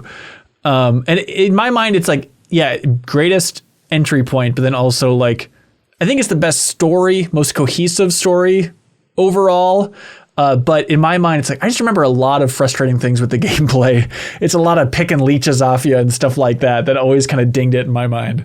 Yeah, it's like, I think Kojima is such a good ideas guy and such a not great, like, intimate moments between characters guy. Right. And so because of the scale of this game is like actually a lot smaller than Metal Gear Solid 2, there's a lot more resting on just like conversations. And then those conversations, I'm like, I don't know, man. I can't be asked, Snake, have you seen 20,000 Leagues Under the Sea? Every time I save, and then she just describes the plot of 20,000 Leagues Under the Sea. And that's a bad thing in your mind? Yeah, I'm struggling. As compared to Jack and Rose talking about like seeing Godzilla, and they're like there's more chemistry in 2. But what I will say to not be totally negative is like I'm actually way more confident in the idea of remaking this game, playing it. Like I'm playing it and I'm seeing all the ways in which like I think it would really benefit from the remake treatment, just in kind of the gameplay sense.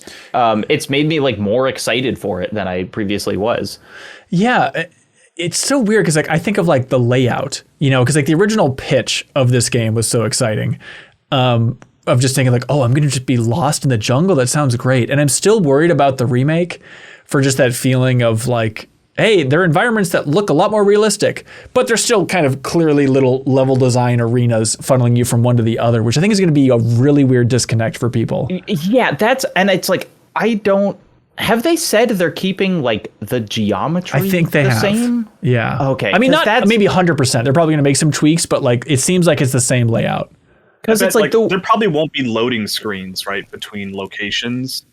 Right, because doesn't it's like, can you be followed? You see Snake walk through. I bet it'll be more seamless, which will maybe make it feel a little more open. But because it's like the thing that you forget about these games, especially while remembering Metal Gear Solid 5 or even 4, is like most of the encounters in Metal Gear Solid 1 through 3 are like a very small room with 2 guys in it. And then if you get seen by one of those 2 guys, a bunch more come in and you have to like escape the alert. But like the arenas are really small and like very easily navigated if you know what you're doing. And because they're so small, you can just like leave even if you do get spotted and nothing happens. And so like I don't know, the idea of having that in modern graphics is a strange idea. But like being able to flesh out the jungle more, make it feel bigger, make like, you know, your kind of camouflage and whatever more integrated, like that kind of stuff seems awesome if they do it. But in this case, I think it's kind of like a loyalty to the original game might actually hurt it, because they're like game design decisions clearly made through technical limitations that I would like to see expanded. Yeah. You must be compelled by the boss, right? Like, from my memory, the boss holds up incredibly well as a character.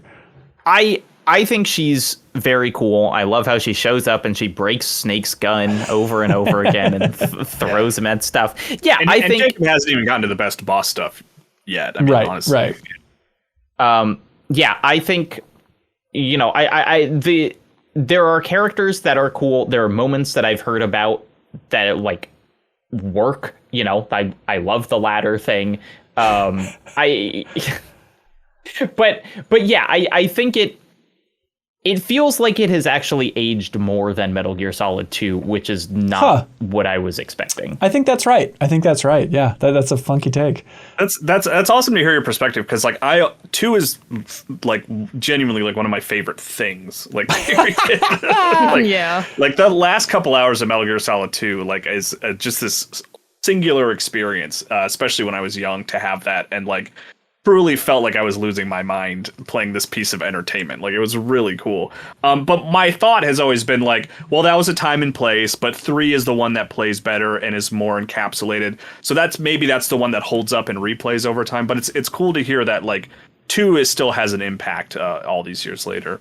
Yeah. 3 feels like a game that is limited by being on the PS2, and 2 is like so weird that it escapes that framing somehow, where it's just like, well, I've never seen a game do this at all, regardless of hardware generation.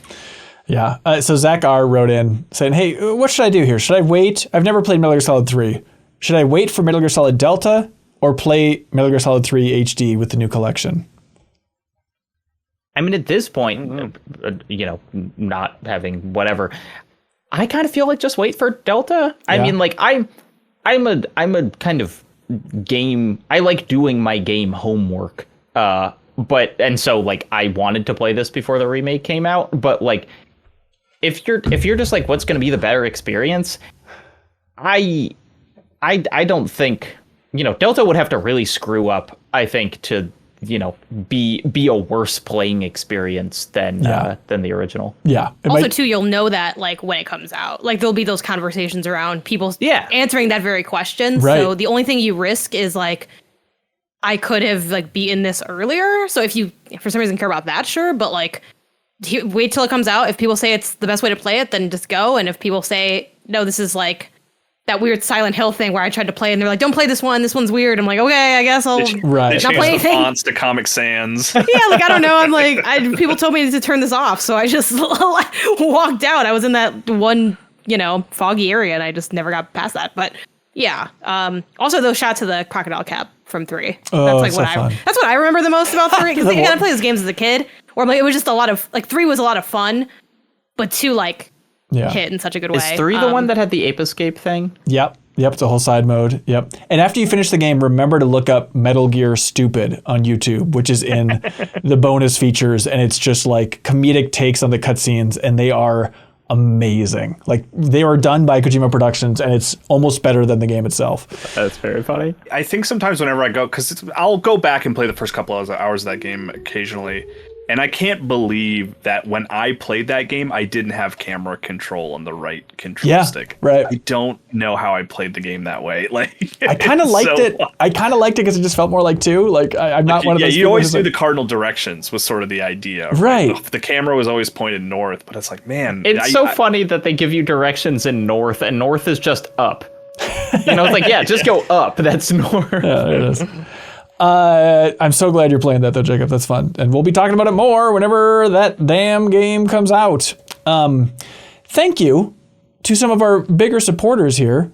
People like Liquid IV. Kyle, you know a thing or two about Liquid IV? You put it in your water. You put it in your water and you make it super water. That's right. Summer's jam-packed and the heat is no joke, folks. That's why you got to prioritize hydration. So Liquid IV, it's this little pouch. Can you all hear the sirens, by the way, going off? Yes. Oh, good. A little bit. There's like it's like one note. Yeah. You live in Silent Hill right now? That would have been perfect timing. Is this the good one or the bad one? The sirens, they go off the first Wednesday of every month at 1 p.m. It's not Wednesday. That's a Tim Schafer joke from Double Fine Adventure, his greatest joke. Liquid IV, ladies and gentlemen. This powder, you put it in your drink and then you make your water even better, even tastier. Do you all dare me to drink this? I hear you on the internet saying, yeah, you say Liquid IV is an extra hydrating form of water. Oh, I won't drink it. Oh, I'm not going to drink Liquid IV, our favorite sponsor. He did it. Oh my God. Delicious. It tastes like super water. Liquid IV, everybody. You can check it out. You can pair it with your favorite meals. You can get white peach, sugar-free, all these options for you. You can turn your water into extraordinary hydration with Liquid IV. Get 20% off your first order of Liquid IV when you go to liquidiv.com, and you can use the code MinnMax at checkout. That's 20% off your first order when you shop Better Hydration today using promo code MinnMax at liquidiv.com. Check it out. Also, thank you to our dear friends over there at I Am 8-Bit. They want everybody to know about, Janet, you know something about this, Joystick Jazz. The Blue Shift Big Band plays iconic video game hits, the vinyl soundtrack. They have Volume 1 and Volume 2 in their wonderful online store. You can check it out. They have music, big band versions of music from Ocarina of Time, Banjo-Kazooie, Sonic and Hedgehog, Sonic the Hedgehog, Kingdom Hearts 3, Grim Fandango. I mean, truly some of the greatest game soundtracks of all time. And you can get that on a vinyl thanks to I'm 8-Bit, because they only sell cool stuff in their store. That's kind of the official I'm 8-Bit policy. So you can check out their wonderful online store for a bunch of nerdy, delightful, classy things. And in the month of June, you can use the promo code TOUCHGRASS. No space, TOUCHGRASS for 10% off of everything under $100 in their wonderful online store. I'm looking at the video version right now. I forgot they have the Animaniacs vinyl soundtrack. I want that so badly. That's exactly my cup of tea. So help support I Am 8-Bit. Show some love to I Am 8-Bit, because they ship out a prize each and every week from their wonderful online store to the MinnMax community. Whoever submits the best question as deemed by us over there on Patreon, they win the prize this week. Whoever's the best question wins Toem, the cute black and white photography game. But the I Am 8-Bit, it's a great game. The I Am 8-Bit exclusive physical version for the PS5. I Am 8-Bit will just ship that out to your house. So if that's not worthy of support, I don't know what is. Y'all ready for some questions? Mm-hmm. Yeah, I'm ready. Great, they go something like this. Tommy Carver Chaplin says, hello, gamers. Some viewers seemed really flattened by the state of play. So I wanted to ask you, what trailers or reveals have particularly landed for you? Any trailers that completely changed or amped your hype in a way you didn't expect? And what makes a trailer drop good? Oh boy, there's a lot in here. So this isn't, it's not game being revealed. It's specifically a trailer. I think so. The trailer can be synonymous. Yeah. Because usually there is some form of trailer. I mean, every now and then we have the classic just name on black screen. Right. Yeah, but it was like, what changed your... I'm trying to think of something where I was like not excited and then I got excited. I mean, one that always sticks out to me was... It was an E3, I don't remember what year, 16, something like that. When the Shadow of the Colossus remake trailer played, that was like a huge one for me, because like I had zero, like that was, as far as I remembered, or maybe I missed it, it wasn't rumored. It blew my mind and I was over the moon for it. And that was like just a factor of just being surprised. Like I had zero expectation for it, and I was very excited when I learned it existed and saw it in action all at the same time. And then you tore it apart because the lighting was different. I remember you. You can't hide from me, man. I give that game a very good review. That's what I thought. Yeah, it's like, I don't know about like changing perception, but I think the biggest like, what? Head turn at a trailer, and it's not even fair to call it a trailer. It's not like some masterpiece of editing, but it was the E3 with the Cuphead gameplay in it. Because it was just like at the end of a Microsoft press conference, 2015, 2014? And it was just like, here's an indie sizzle reel. I just remember seeing Cuphead pop up for like 2 seconds. Like, what is that? That is the coolest looking game I've ever seen in my life. And the fact that they're like, yeah, moving on. That was the wildest thing you've ever seen represented as a video game. Anyways, here's another indie game. Like, that just blew my mind. They didn't take the time to highlight how wild that was. Yeah, I mean, I've talked before about how hyped I was for Super Smash Bros. Brawl. Of course. But like seeing trailers that had those CG cutscenes from the Subspace Emissary, which are still some of the best like pre-rendered cinematics put in games, just showing like what those looked like, really did send me spinning of like, what could this game possibly be? You know, like, what is this? This probably be my new favorite single player game too. And then Subspace Emissary came out, and you know, it was kind of just like platforming and hitting little dudes, but those cutscenes were incredible. No doubt. Yeah. Also, I still remember Snake calling at the end of that Brawl trailer. So yeah. Couldn't believe it. Yeah. They actually they talked about it a lot in the Last of Us 2 documentary, but like I remember seeing that gameplay trailer that's just the scenes of like Ellie kind of running through that parking garage and fighting like the Seraphites or whatever. And like there was stuff in that trailer that I like watched multiple times of just like I can't believe. And then, you know, to the game's credit, it came out and it like did play like that. You know, they were not misrepresenting what the game was. Yeah, for sure. John Bovey, of course, writes in and says, what would happen if the next Naughty Dog game sucked? What if its Metacritic score, this is making Kyle laugh. This is how you know he's a heartless monster. What if its Metacritic score landed in the low 70s or below? We know that Sony cares deeply about the critical reception of its tentpole single-player titles and it feels like with lengthening dev times and numerous studio closures, Sony's creating a situation where a lot of the justification for the PlayStation brand's existence is balancing on fewer and fewer of these key titles. So what would happen if the cream of the crop, Naughty Dog's game released and sucked? It's a great question. It would be like the end of The Dark Knight, you know, where everyone turns on Batman. It's like that scene where they're like, we have to chase him. Like that would be us running into the streets. Naughty Dog's like, this is good. We did this on purpose. Yeah, they're like, we had to save gaming. I don't know. What is the plot line comparison here? We have to destroy them, not the studio that you need. I don't know, right? I just watched that movie. It's so good. I've like rewatched it. I watched it when it came out like a couple times in theaters because it was very good. Anyway, but I do think there would be. It's hard to imagine, to Kyle's laughter, it's hard to imagine it scoring that low because it's just hard to imagine it. No. There's no way. And that's not to say that it can't be disappointing because I think, and that's kind of that conversation with like Starfield again. The Metacritic is pretty good, but a lot of the conversations on it are pretty mixed. And I could see Naughty Dog landing in that place. And I think if they did, I don't think it would spell like the end of people's quote unquote belief or even PlayStation's investment in Naughty Dog, but it definitely would be a huge hit to the brand. And I think the number one podcast topic you'd see after that is like, what do they call it? Kind of like, it's like, there's this, think of this more SEO friendly, but it'd be like, are Auteur Studios dead? It's like, we're past Bethesda, Naughty Dog. You can't count on it. You know, it'd be like that conversation of, do we no longer have studios that we can automatically count on? And then, of course, everyone will pick up a Nintendo, and then people will say, well, besides Nintendo. Supergiant! And that's what the content would be. No, I don't know if I was laughing necessarily because Naughty Dog didn't do no wrong. I was just getting thrown out of the bus. I know. I just liked the sort of thought experiment. I was just laughing of like, oh, what would that be? And I think if they released a bad game, the follow up would have to be like, that was my alarm going off. They're calling now, yeah. Yeah. They're like, are you talking about the idea of us releasing a bad game? Like, did I tell you it was going to be transformational to the entire entertainment medium? It would probably be pretty quickly like an announcement of like an Uncharted 5, right?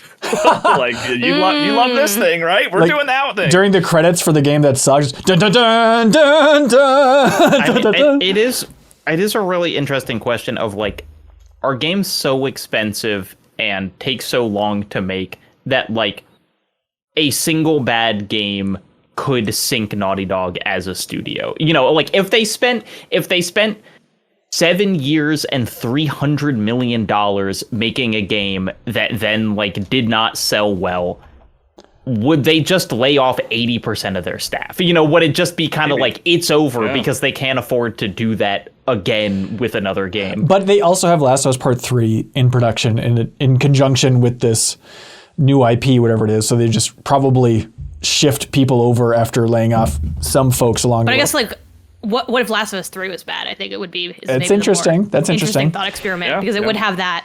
Because to Kyle's point, it's like, hey, you don't like what I was? Remember what I used to be? And you can kind of just drag that out and, you know, sort of bolster things. I don't think one singular game would shudder. Baxter, Janet. Yeah. But the thing is, no, I don't think anyone cared. Anyone cared but you and me. There's like, everyone that cared is already screaming as loud as they can. And it's like, we don't hear you. You're just ants. Because like, what if we kind of kept going? Or like, what if GTA 6 sucked?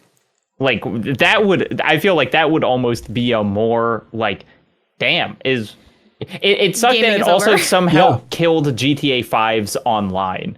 You know, would that just be like, oh, we're done. We have no way to make money anymore. Wall Street people would jump out of windows at that point. Yeah. If I think, though, too, like, where you really see things become damning is the project after. Because it's like, if GTA 6 sucks, like, a lot of people are probably still going to buy and play it, and that's probably still going to, like, sell very well. But I think what that then hurts is, like, the future of what that next project is. Because like a lot of people probably did, I forgot what Starfield sold, but it's like, I don't think people just like, were like, I'm not gonna, because again, reviews don't sell games. Like we know this, positive or negative for the most part. For some players, sure, but like on the whole, they don't move the needle that big. But I think it does change like the expectation of the next thing, because and I think that's what really ends up getting hurt potentially. Because like Cyberpunk still sold really well, and I know it bounced back, but like that's not, none of those things were really like fully part of that sales thing. The question is like when that next thing rolls out, what will the hype look like for that, and how might that be impacted by like whatever their next project is? Yeah, so I mean, I don't know. The weird part to talk about is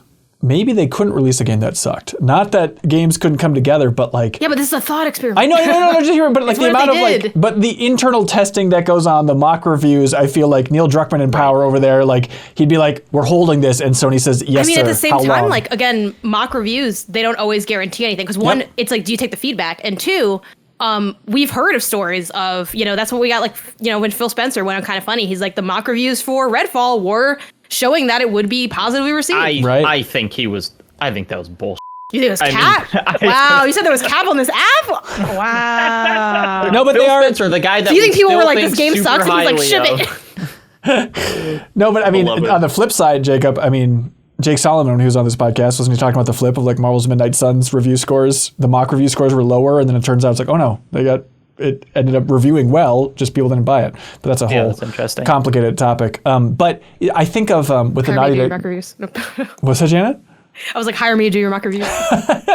But for the Naughty Dog thing, I think so much of, Last of Us blew the industry away back in 2013, and definitely dealing with Sony, while going on Game Informer cover story trips after that, it was really, really fascinating because I went on the cover story trip for The Order 1886 and for Days Gone, and the PR and the messaging, it was very much, and we talked about it, PR would talk about it like, we're playing the Last of Us playbook.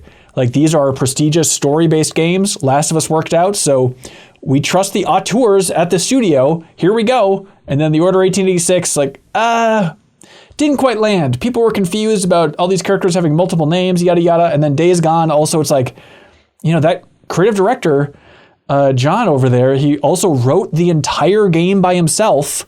It's just like way too much for one guy to handle, and he's been in the industry for decades and decades, and that game just did not quite come together. So it's fascinating to see other studios within Sony kind of running the Last of Us playbook, and then it's like, if the writing isn't there, if that quality and just push that Naughty Dog has cultivated over the years isn't there, it can really falter.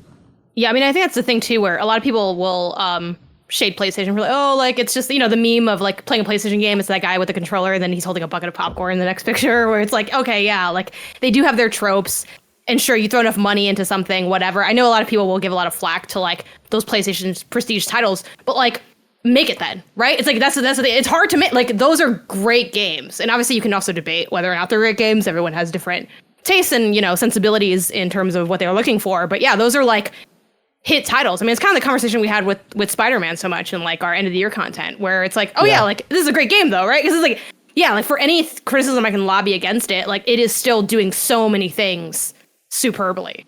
Yep. Well, yeah, and I don't think anyone's ever arguing those games are easy to make. It's just like, it sucks that this is what all of the resources are going to. For the price of a Spider-Man 2, we could have had 10 really interesting games. Well, it's kind of Insomniac's period before they were bought by Sony, where they're just trying everything. Here's a bunch of mobile games from Insomniac. Here's our underwater Metroidvania that GameStop published. Please, check it out. Fuse. Yeah. Here's Fuse. Again and again and again. Please, buy Fuse. Was it Song of the Deep, right? Song of the Deep, yeah. Hell yeah, let's go. Can we go? Can we please play Song of the Deep? I want to. It's on Steam? Yeah. I would do the deepest dive in Song of the Deep tomorrow, Janet. That's not true. And it's not. Okay, look, I'll let the community vote. Do we want to do the Elden Ring DLC? Yeah. Amarty writes in and says, I closely follow the Monster Hunter community, and currently it's tearing itself apart over the cats now having non-meow voiceover currently for Monster Hunter Wilds. That's exactly. Do they like speak English? I guess so. So my question is, when is the last time you thought to yourself, am I in too deep to this specific fandom? Have you ever caught yourself? Yeah, I mean, obviously, like, I know it's like a meme at this point, but I do love Jack and Daxter, and I follow like the Twitter account, like the Echo Munity. It's like this fan account for like Jack and Daxter. And the other day they had retweeted like some other account that's also a Jack and Daxter account, and that account is making like to celebrate like the something anniversary of the second game, they're making like a zine. And like I retweeted like the post like asking for like content for the zine. And then I thought to myself, man, this account is like super small. And there's only like maybe like 2 retweets on this, and one of them is me. Yeah, I'm really out here. You know what I mean? I don't think I'm in too deep because I don't feel that way, but that's as close. That's the last time I had that thought of like, man, like I really am out here, huh? Like it's just rolling with the community. I like spending time on, the subreddit of any game that I'm like really into at the time. Yeah. And I was in the Armored Core subreddit for 6, and at some point it changed from like, hey, what are like the best guns? Like, how do I beat this boss? To just like horny anime drawings of what they assumed the pilots of all the Armored Cores looked like, because of course there are no human characters in that game. You never see like a person's face, and they're just like, well, I think this is what Walter looks like, and I think this is what obviously they're sexy. Yeah, I was just like looking at these every day, and I was like, what am I doing? This isn't, I don't care about this. Yeah, but Walter was looking really good. And don't get me started on Freud. And all of our other favorite. How many Armored Core 6 characters can you name right now? Eyes closed, Jacob. No cheating. Eyes closed, mister. Eyes closed. Walter, Raven, Air. I could like tell you the events that happened in that game. Carla? But look, I'm pretty sure. I'm going to look it up. I think there is an AC6 character named Carla. She was the sexy one. There is Cinder Carla. Oh, okay, that's a much better name. We're also going to brush past the fact that Jacob said the word air while listing characters. Yeah, I think there's. I thought that was the most believable one. I'm like, yeah. He was just naming what he saw. You know your stuff. I was like, grass, sand. Yes. Kyle, Ayre, Air, disembodied Rubiconian who interacts with augmented humans, C461. New baby name just Take it all back. Always go to Rubicon for your baby names. Do you see that those previews dropped for Shadow of the Erdtree, the Elden Ring DLC? I did. I was like, why didn't I get to play that damn game? I had the same Everyone thought. touched that hand that came out of that egg or whatever. I wish they didn't touch that hand. Yeah. But it looks like what they said, running through it, I guess Miyazaki said that the DLC is going to be 30 to 50 hours.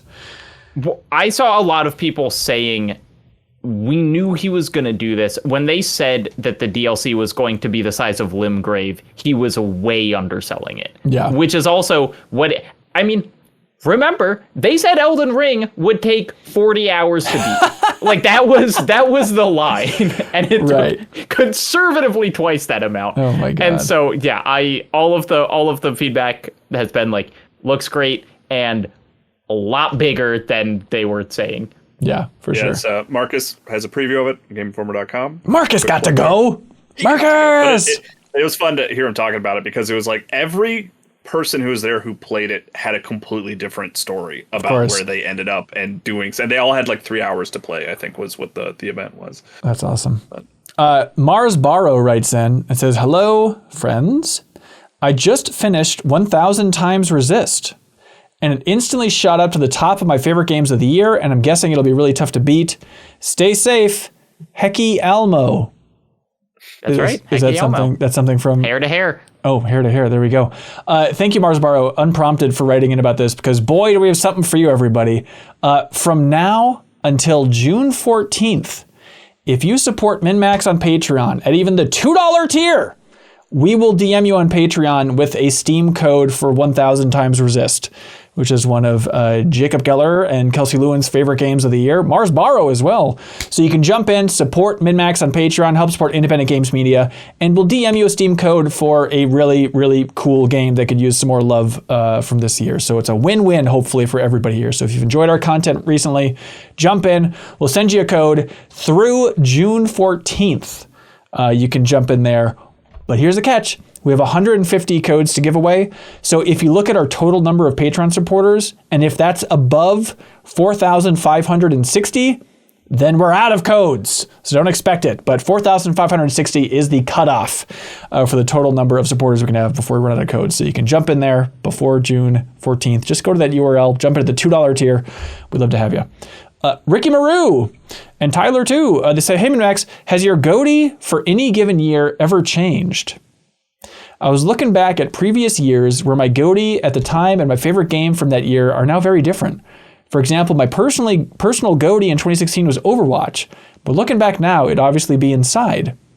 Mm-hmm. Have you all had that? A lot of people, that trajectory is so familiar. I think that was such a conversation at the time. For me, 2021, Before Your Eyes should have been my game of the year. Ooh. It was number 4, which I think was honestly, I think I let Scope creep in to my assessment. I had and there's a lot of great games from that year. Like that Deathloop, Life is Strange True Colors, Chicory was that year. Was Chicory number 1 at the time? No, Chicory was number 3. Number 2. Now I feel like it's that meme of like, who's number 1? Eminem wasn't on there? No, I had Deathloop number 1, Life is Strange number 2, Chicory number 3, and Before Your Eyes number 4, which all of those games are really incredible titles that are very like me games, but the more time passes, the more I'm like, Before Your Eyes is so clearly, not that the other games aren't, but this is so clearly one of the greatest games of all time. Yeah. And it's like, I have like, it really has like transcended for me in a way that I just think is very like special. And I'm like, the more I think about it, I'm like, yeah, like that is, in my opinion, looking back, so clearly a better game than those other games, which those other games are awesome games. But I'm like, yeah, why'd I put this number 4? Coward's move on my part, honestly. I hear you. It is fun to go back and look we all at grow this. up at some point. Grow up and put Before Your Eyes number 1 for 2021. It was my number 2 behind Valheim for 2021, which I had so much fun in Valheim that I stand by it. But Before Your Eyes, absolutely. Well, and it's also, it's like, is this counting if we play a game the year after it released? Because like, I think so. Yeah. Disco Elysium came out in 2019. I played it in 2020. Disco Elysium, top 5 game of all time. Oh, whoa, okay. Along with Outer Wilds, which also came out in 2019. That was quite a year. But like, Disco Elysium absolutely would have been either number 1 or number 2, and I just played it like a month too late. Yeah, I was thinking... I care more than any adult should about my 2013 Game of the Year list. So I was thinking about it, and I'm not a huge Zelda guy. I like Link's Awakening, and I like Breath of the Wild and Tears of the Kingdom. The rest are fine. I've started all of them, but I've never been too compelled by it. But, I keep thinking back to Link Between Worlds, because remember at the time, it didn't make my top 10, and everyone at Game Informer was like, you should cut off a finger as penance for not putting Link Between Worlds. It's clearly one of the greatest games of all time. And I put like Luigi's Mansion Dark Moon on that list. And I've spent the last decade really thinking, did I like Dark Moon more than Link Between Worlds? Or am I just being stubborn and trying to stick it to the Zelda fans who were insisting that it was so good? You want us to answer that for you, Ben? Yeah. Well, also, you're being stubborn. I think, when you make your list, to what degree is it favorite versus most, like which one you think is it's the games I think the games I got the most joy out of, the games I was most delighted. I think you got a lot of joy out of. Dark Moon was a fun title. Dark Moon's great. Every Luigi's Mansion game gets better than the last. So yeah. I don't know. So Rayman Legends was my number 1 that year. That feels right to me. My list. Yeah. Wait, so is your answer like, if I don't have any corrections, I stick to my 2013 take? I think, so, my answer is F you Zelda fans. I have no regrets. You're like, I don't make mistakes and I don't have regrets.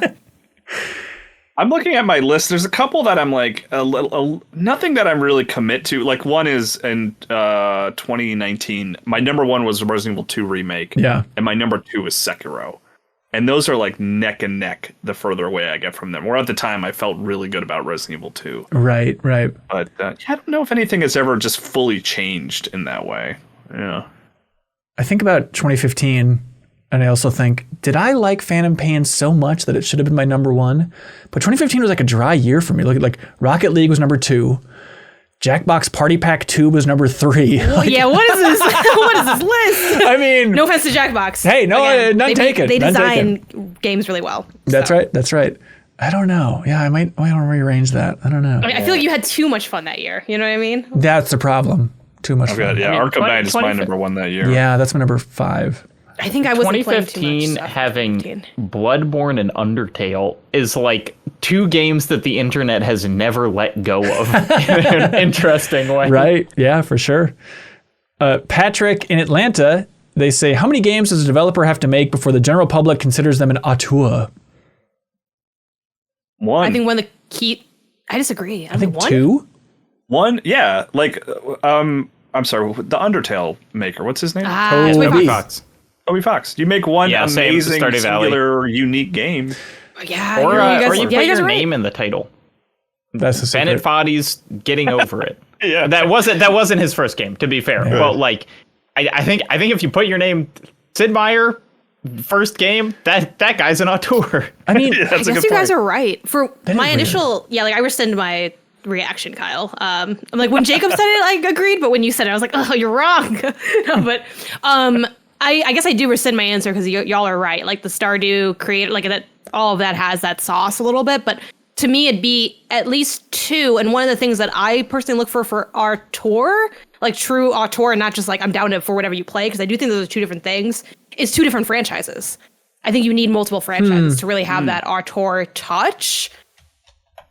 So I don't know. That's interesting. That's what I lean on a little bit. Mad Max and Happy Feet. That's exactly it. Yeah. Jared. Yeah, that's actually the first thing I thought of, Kyle. Jared Piers writes in with a question that ties back to our PS5 conversation a little bit, saying, what one game do you think best represents a console? Not picking the best game from each generation, but instead the game that best exemplifies the vibe of that gen. This is a whole podcast, but Jared narrows it down. He says, or in other words, what is the most GameCube game? Super Mario Sunshine. Janet, I think it's Super Mario Sunshine. Yeah, it's got everything. It's like it has a cult following and a lot of people hate it. Like that feels like the GameCube. Yeah. It's a GameCube, also, the triggers are instrumental. That is exactly it. Water. I need to feel that deep gray trigger, and when I feel that, I feel Mario Sunshine. Or shooting in Metroid Prime. But I thought of Luigi's Mansion as a second just because it was a weirdo launch title that was like, wait, it's good? Yeah. And I feel like that's kind of the GameCube's vibe. It's like, wait, this is actually like really good. It turns out it's the best. Also, like, you know, Wind Waker, I think when Mr. Button's in the chat, I think Wind Waker actually might be the pinnacle GameCube game. Yeah. Yeah, that is more GameCube. But there's a better version on another platform now. I also just think Wind Waker doesn't feel as like time locked. Yes. You know, it's more timeless. That like Wind Waker is timeless in a way that Mario Sunshine, a great game, but like no. it screams the year that it came out. Right. Yep. That's a great point. This is on that same line. This isn't even a console exclusive, but when I think what is a PS3 game, I think Binary Domain. It is. You know, I just think just kind of like dumb giant guys shooting robots. I mean, it's like the easier one is like Gears of War for Xbox 360. Right. But like the stupid futurism PS3 theme was just like so tied to that console for me. Yep. No, that is perfect. Mike Spam writes in and says, hey, so did you guys know that there's an official Frostpunk mobile game stuffed to the gills with microtransactions where you can use real world money to buy things like beds, explosives, and nails? I don't have anything insightful to say, but ever since I hit the grind wall, I've been struck by the disbelief that this game actually exists. I need to get it off my chest. Thank you, Mike Spam, for writing in. That you did a public service. Sincerely, Eric has a hard-hitting question. This should be a simple question, but I'm curious if it starts a discourse, as I'm adamant everyone else is wrong. Is chocolate a candy? Yeah. Oh, yes. yeah. I've thought about candy. this before. Really? Wait. It's a candy because it's like a Halloween. It's a Halloween handout staple. See, but it's candy. But they're saying is it as opposed to an ingredient? I don't know. Is that so? Here's well, Jacob has thoughts. Let's get it out before the evidence comes in. I think what is that? That is because it's like I think like a crackle bar is candy, you know, or like a something a Hershey's bar is candy, but like if it's just pure chocolate, even like a nice sea salt chocolate bar, that does not feel like candy in the so there's a layer of way. elitism to your distinction. Well, no, it's not. It's just like, is ice cream candy? No. Come on. But it's a sweet. It's a dessert. Is nougat, like in a Three Musketeers bar, is that candy? Nougat? No, nougat. I mean, is nougat not itself, candy. no. Come on, don't be dumb. I think chocolate's an ingredient that this is weird. Is the primary ingredient of a lot of candy. So sincerely, Eric says the correct answer is no, and the proof are that M&Ms are candy-coated chocolates, and if chocolate was candy, it would say candy-coated candy. Which I don't know if that's hard-hitting evidence. I do think y'all are onto something with the distinction between the ingredient. Like you picture like a chocolate fountain. It's not like, oh, there's candy pouring out of this. But when you I think when you package it into something, to me that is candy.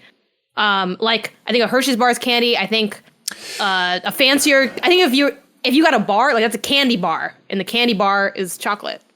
What about this hypothetical? You take a sugar cube, and I put a Starburst wrapper over it. Is that candy now?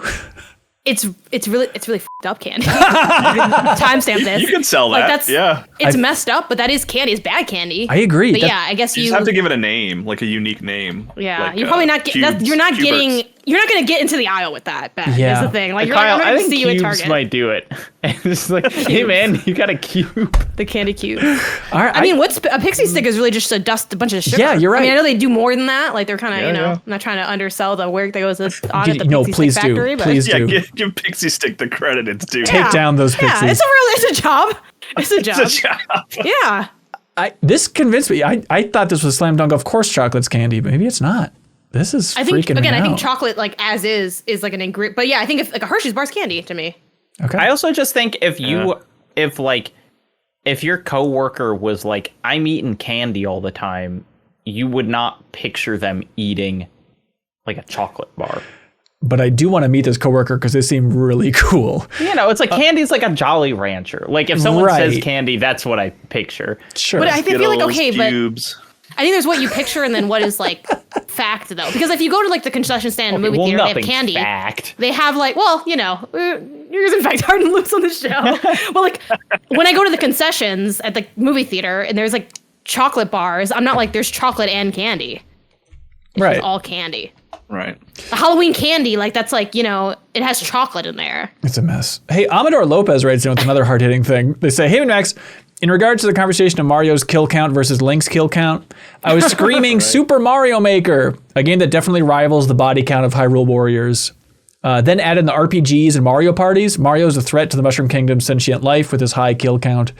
Also, Luis Perez writes in and says, for last week's comment on Mario or Link being the deadliest, it could be possible for Mario to be the winner, considering Miyamoto clarified that Mario is the same character in every single game, whereas Link is a different person in almost each game. So if you're talking character kill count... What are you, like Link's lawyer over here? Like, Your Honor, that's not even my Link. That was a different Link. Admiral Akbar's snack bar...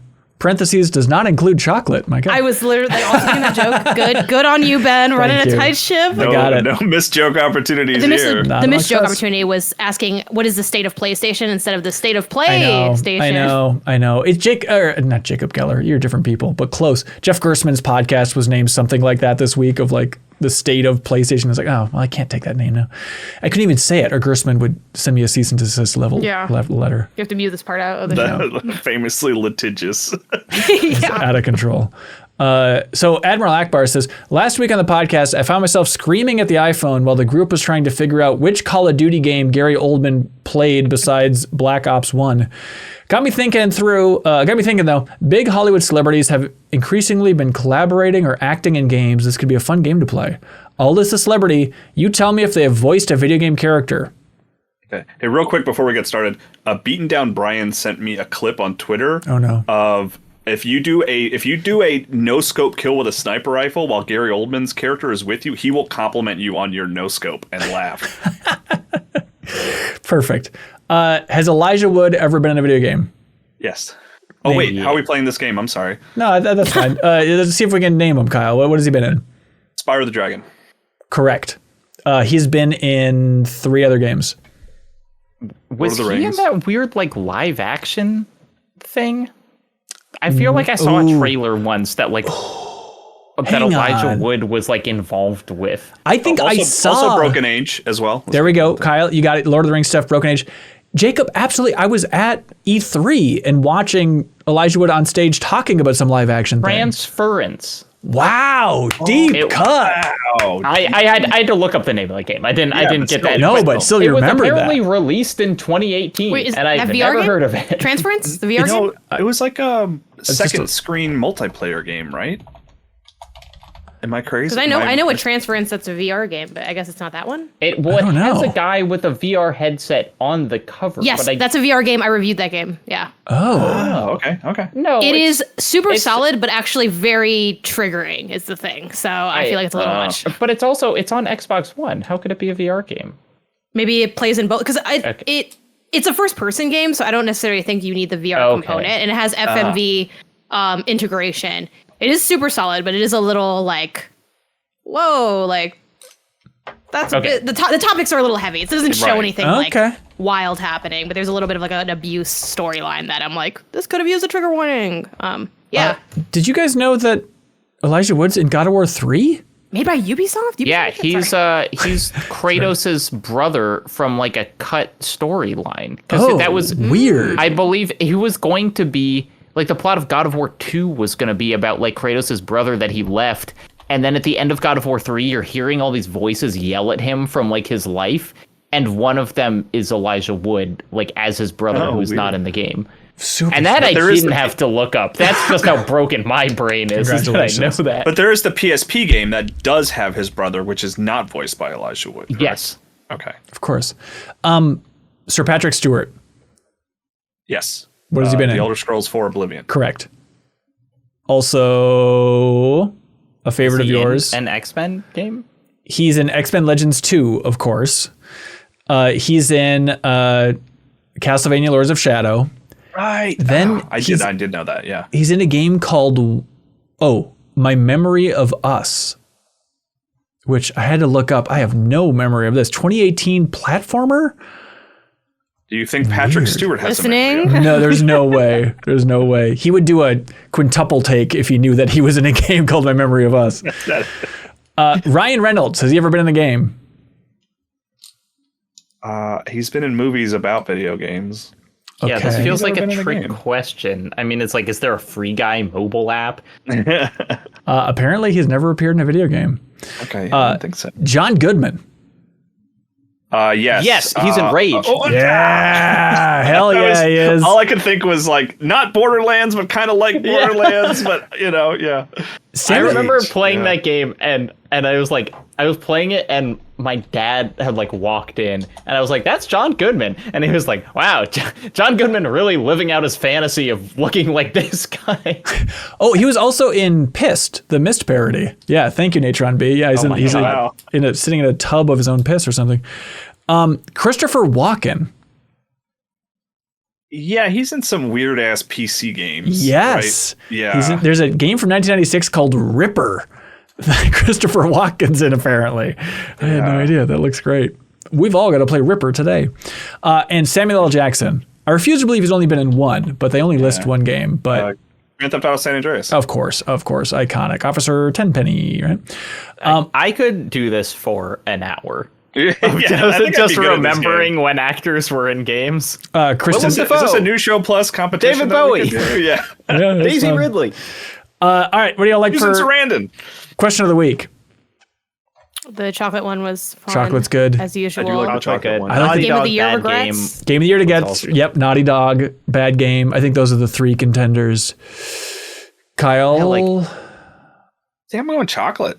You going chocolate? That's a weird one. I lean Naughty Dog is the most interesting question. Because I just want to get a feel for the room. Comes out. What is this, the 210s? I'm not pushing a direction, I'm just asking again and again and again. Janet, which one did you give it to?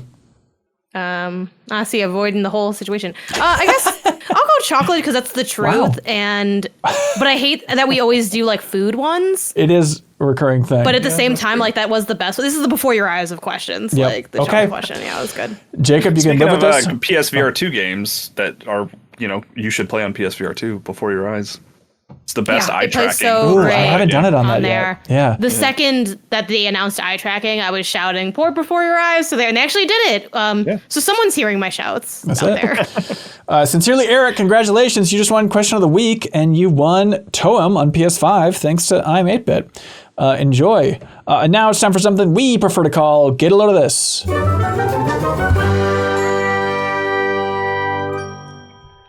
Hey, get a load of this. I haven't seen Stranger Things because I'm too busy watching good TV shows that get recommended to me by people like Jacob Geller on Twitter. Jacob, I'm sure I've seen it before, flipping through channels, but frickin' Grand Designs, man, is maybe the best TV show ever made. It's absolutely. My wife and I have been watching one a night ever since you tweeted out that this is the British architecture home building show where it's just an hour-long episode where they chronicle the development of overly ambitious houses.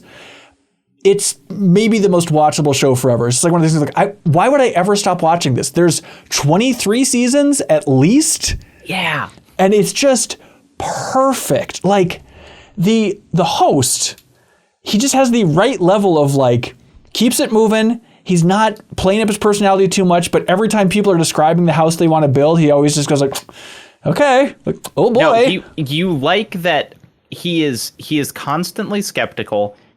Even in the final product, he will sometimes say that he doesn't like something. Yeah. And he also asks them point blank, how much did this cost? Yes, which is what you want to know every time. It's like they start and they're like, our budget is £300,000. And he's like, okay. And then like 5 years later, they're like, okay, we spent £1.4 million. So what's the deal? They uploaded all of these episodes to YouTube? I don't know. For a long time, they used to have like a couple seasons on Netflix and Amazon, and then I had just been watching random bootleg uploads to YouTube of different seasons, and now it seems like they are officially uploading at least some of them. But if you want to get all of them, I feel like you do have to do like a British VPN thing, which I might do at some point. But there's still seasons and seasons of grand designs on YouTube it's for you. So good. It's my partner and I have made a bingo card that we use for grand designs. And here's the most insane thing. We did this and she like put it on her Instagram story. Two of our friends of ours were like, this sounds crazy. We have also made a bingo card for grand designs that we play with. What the hell? Man, I just watched this episode in season 23 that I don't think I've ever felt a more compelling ticking clock in any media than this episode, where the premise is we're building our house and bringing our parents who are aging, giving them a place other than a nursing home to live out their final days. And the house takes years to develop, and the grandparents are dropping like flies. It was the most compelling damn thing of like, just get the house done. They're dying. It was so brutal to watch, but incredible and beautiful in its own way. Anyways, that's it. Grand Designs on YouTube. It's wonderful. Get a load of this. I've been following this TikTok account that I really like called Zach Dobson Photo. It's this photographer who talks about like different like photography history and just like things happening in the photography space and like work and stuff. And this is a very old story that frankly, was the show running when the story came out? Maybe this was a get a load of this from like a long time ago. So if you listen to every episode, tweet at me and be like, this was episode 8 or something.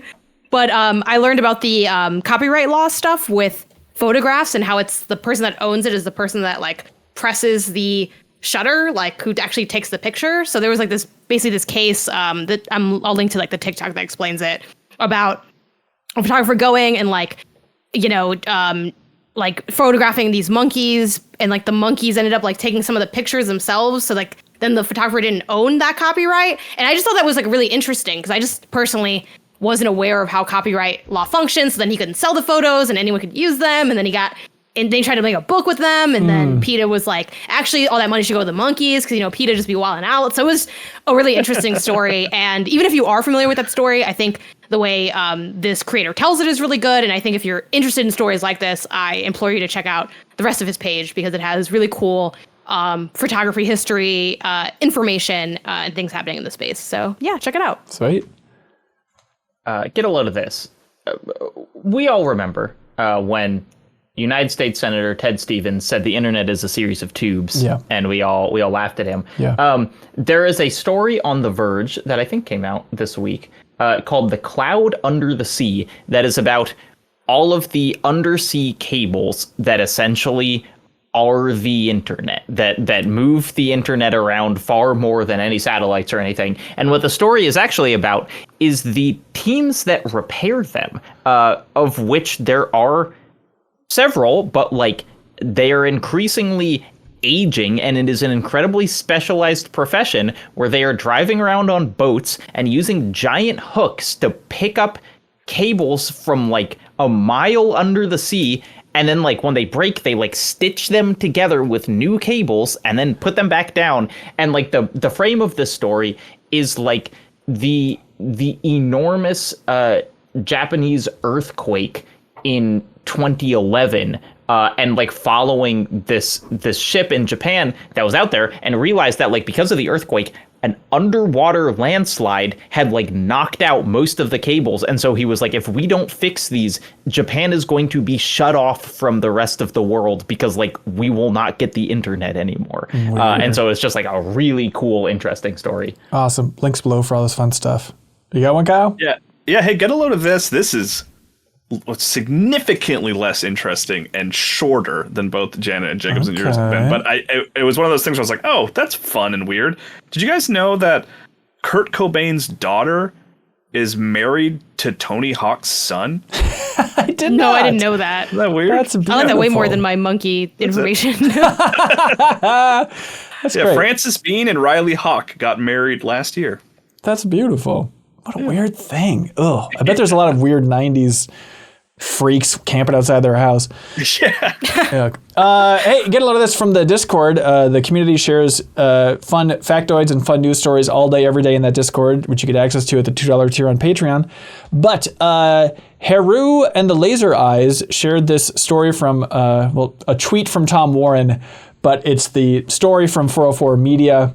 That YouTube employees have been leaking game trailer announcements from Nintendo early. Last week's PlayStation event was also leaked in full before the event was streamed on YouTube.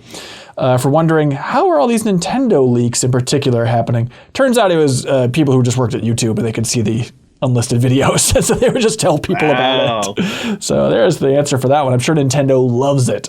And they got a slap on the wrist, I'm sure. Classic Gersman, yeah. Also, a great reminder that uploading unlisted videos to YouTube does not actually mean that no one will see them, because apparently employees will just go around and watch stuff. Even if they're private. Yeah, exactly. Whatever. But that is it for this episode of the MinnMax Show podcast. Thank you so much for watching or listening. Greatly appreciate it, everybody. Tune in to our reaction streams for Summer Game Fest. It's the best time of the year to be a gamer. We're hoping for some big reveals. We'll be there in person. We'll be talking about it on next week's episode of the podcast. Should be a fun adventure with Charles Hart and Janet and I exploring beautiful LA. But for stuff that's up now at MinnMax, we have quite a bit. New Show Plus this week was different and bizarre, but something that I've wanted to do for a while, so thank God Sarah was on board for it. But the show is called... I missed it. I know, it's very up your alley, Janet. It's called Fashion Montage, and it was just me streaming myself in my closet and Sarah tearing my wardrobe to shreds. And Sarah is as funny as you would hope for in that video, so you can check that out on YouTube if you want to see me cry. Otherwise, we have Doc Lightning, the second annual Doc Lightning, our community-led short documentary film festival. Jacob Geller and Leo Vader and I watched everybody in the community's short documentaries under 3 minutes. You know, it's incredible to me that we put out the call for 4,500 people on Patreon to be like, hey, we challenge you to make a short documentary. Even if you have no skills, no talents, you're a no good nobody, you have a phone and there's free editing software out there, go out and make something. And 39 people did. They made awesome short documentaries that it's so fun because you never know what the topic's going to be. So you're jumping from one to the other. They're all under 3 minutes. Some will make you cry. Some will make you laugh. Some will make you think. It is the perfect spread of humanity in those things. So please check that out on our YouTube channel. Jacob, was this year better than last year's?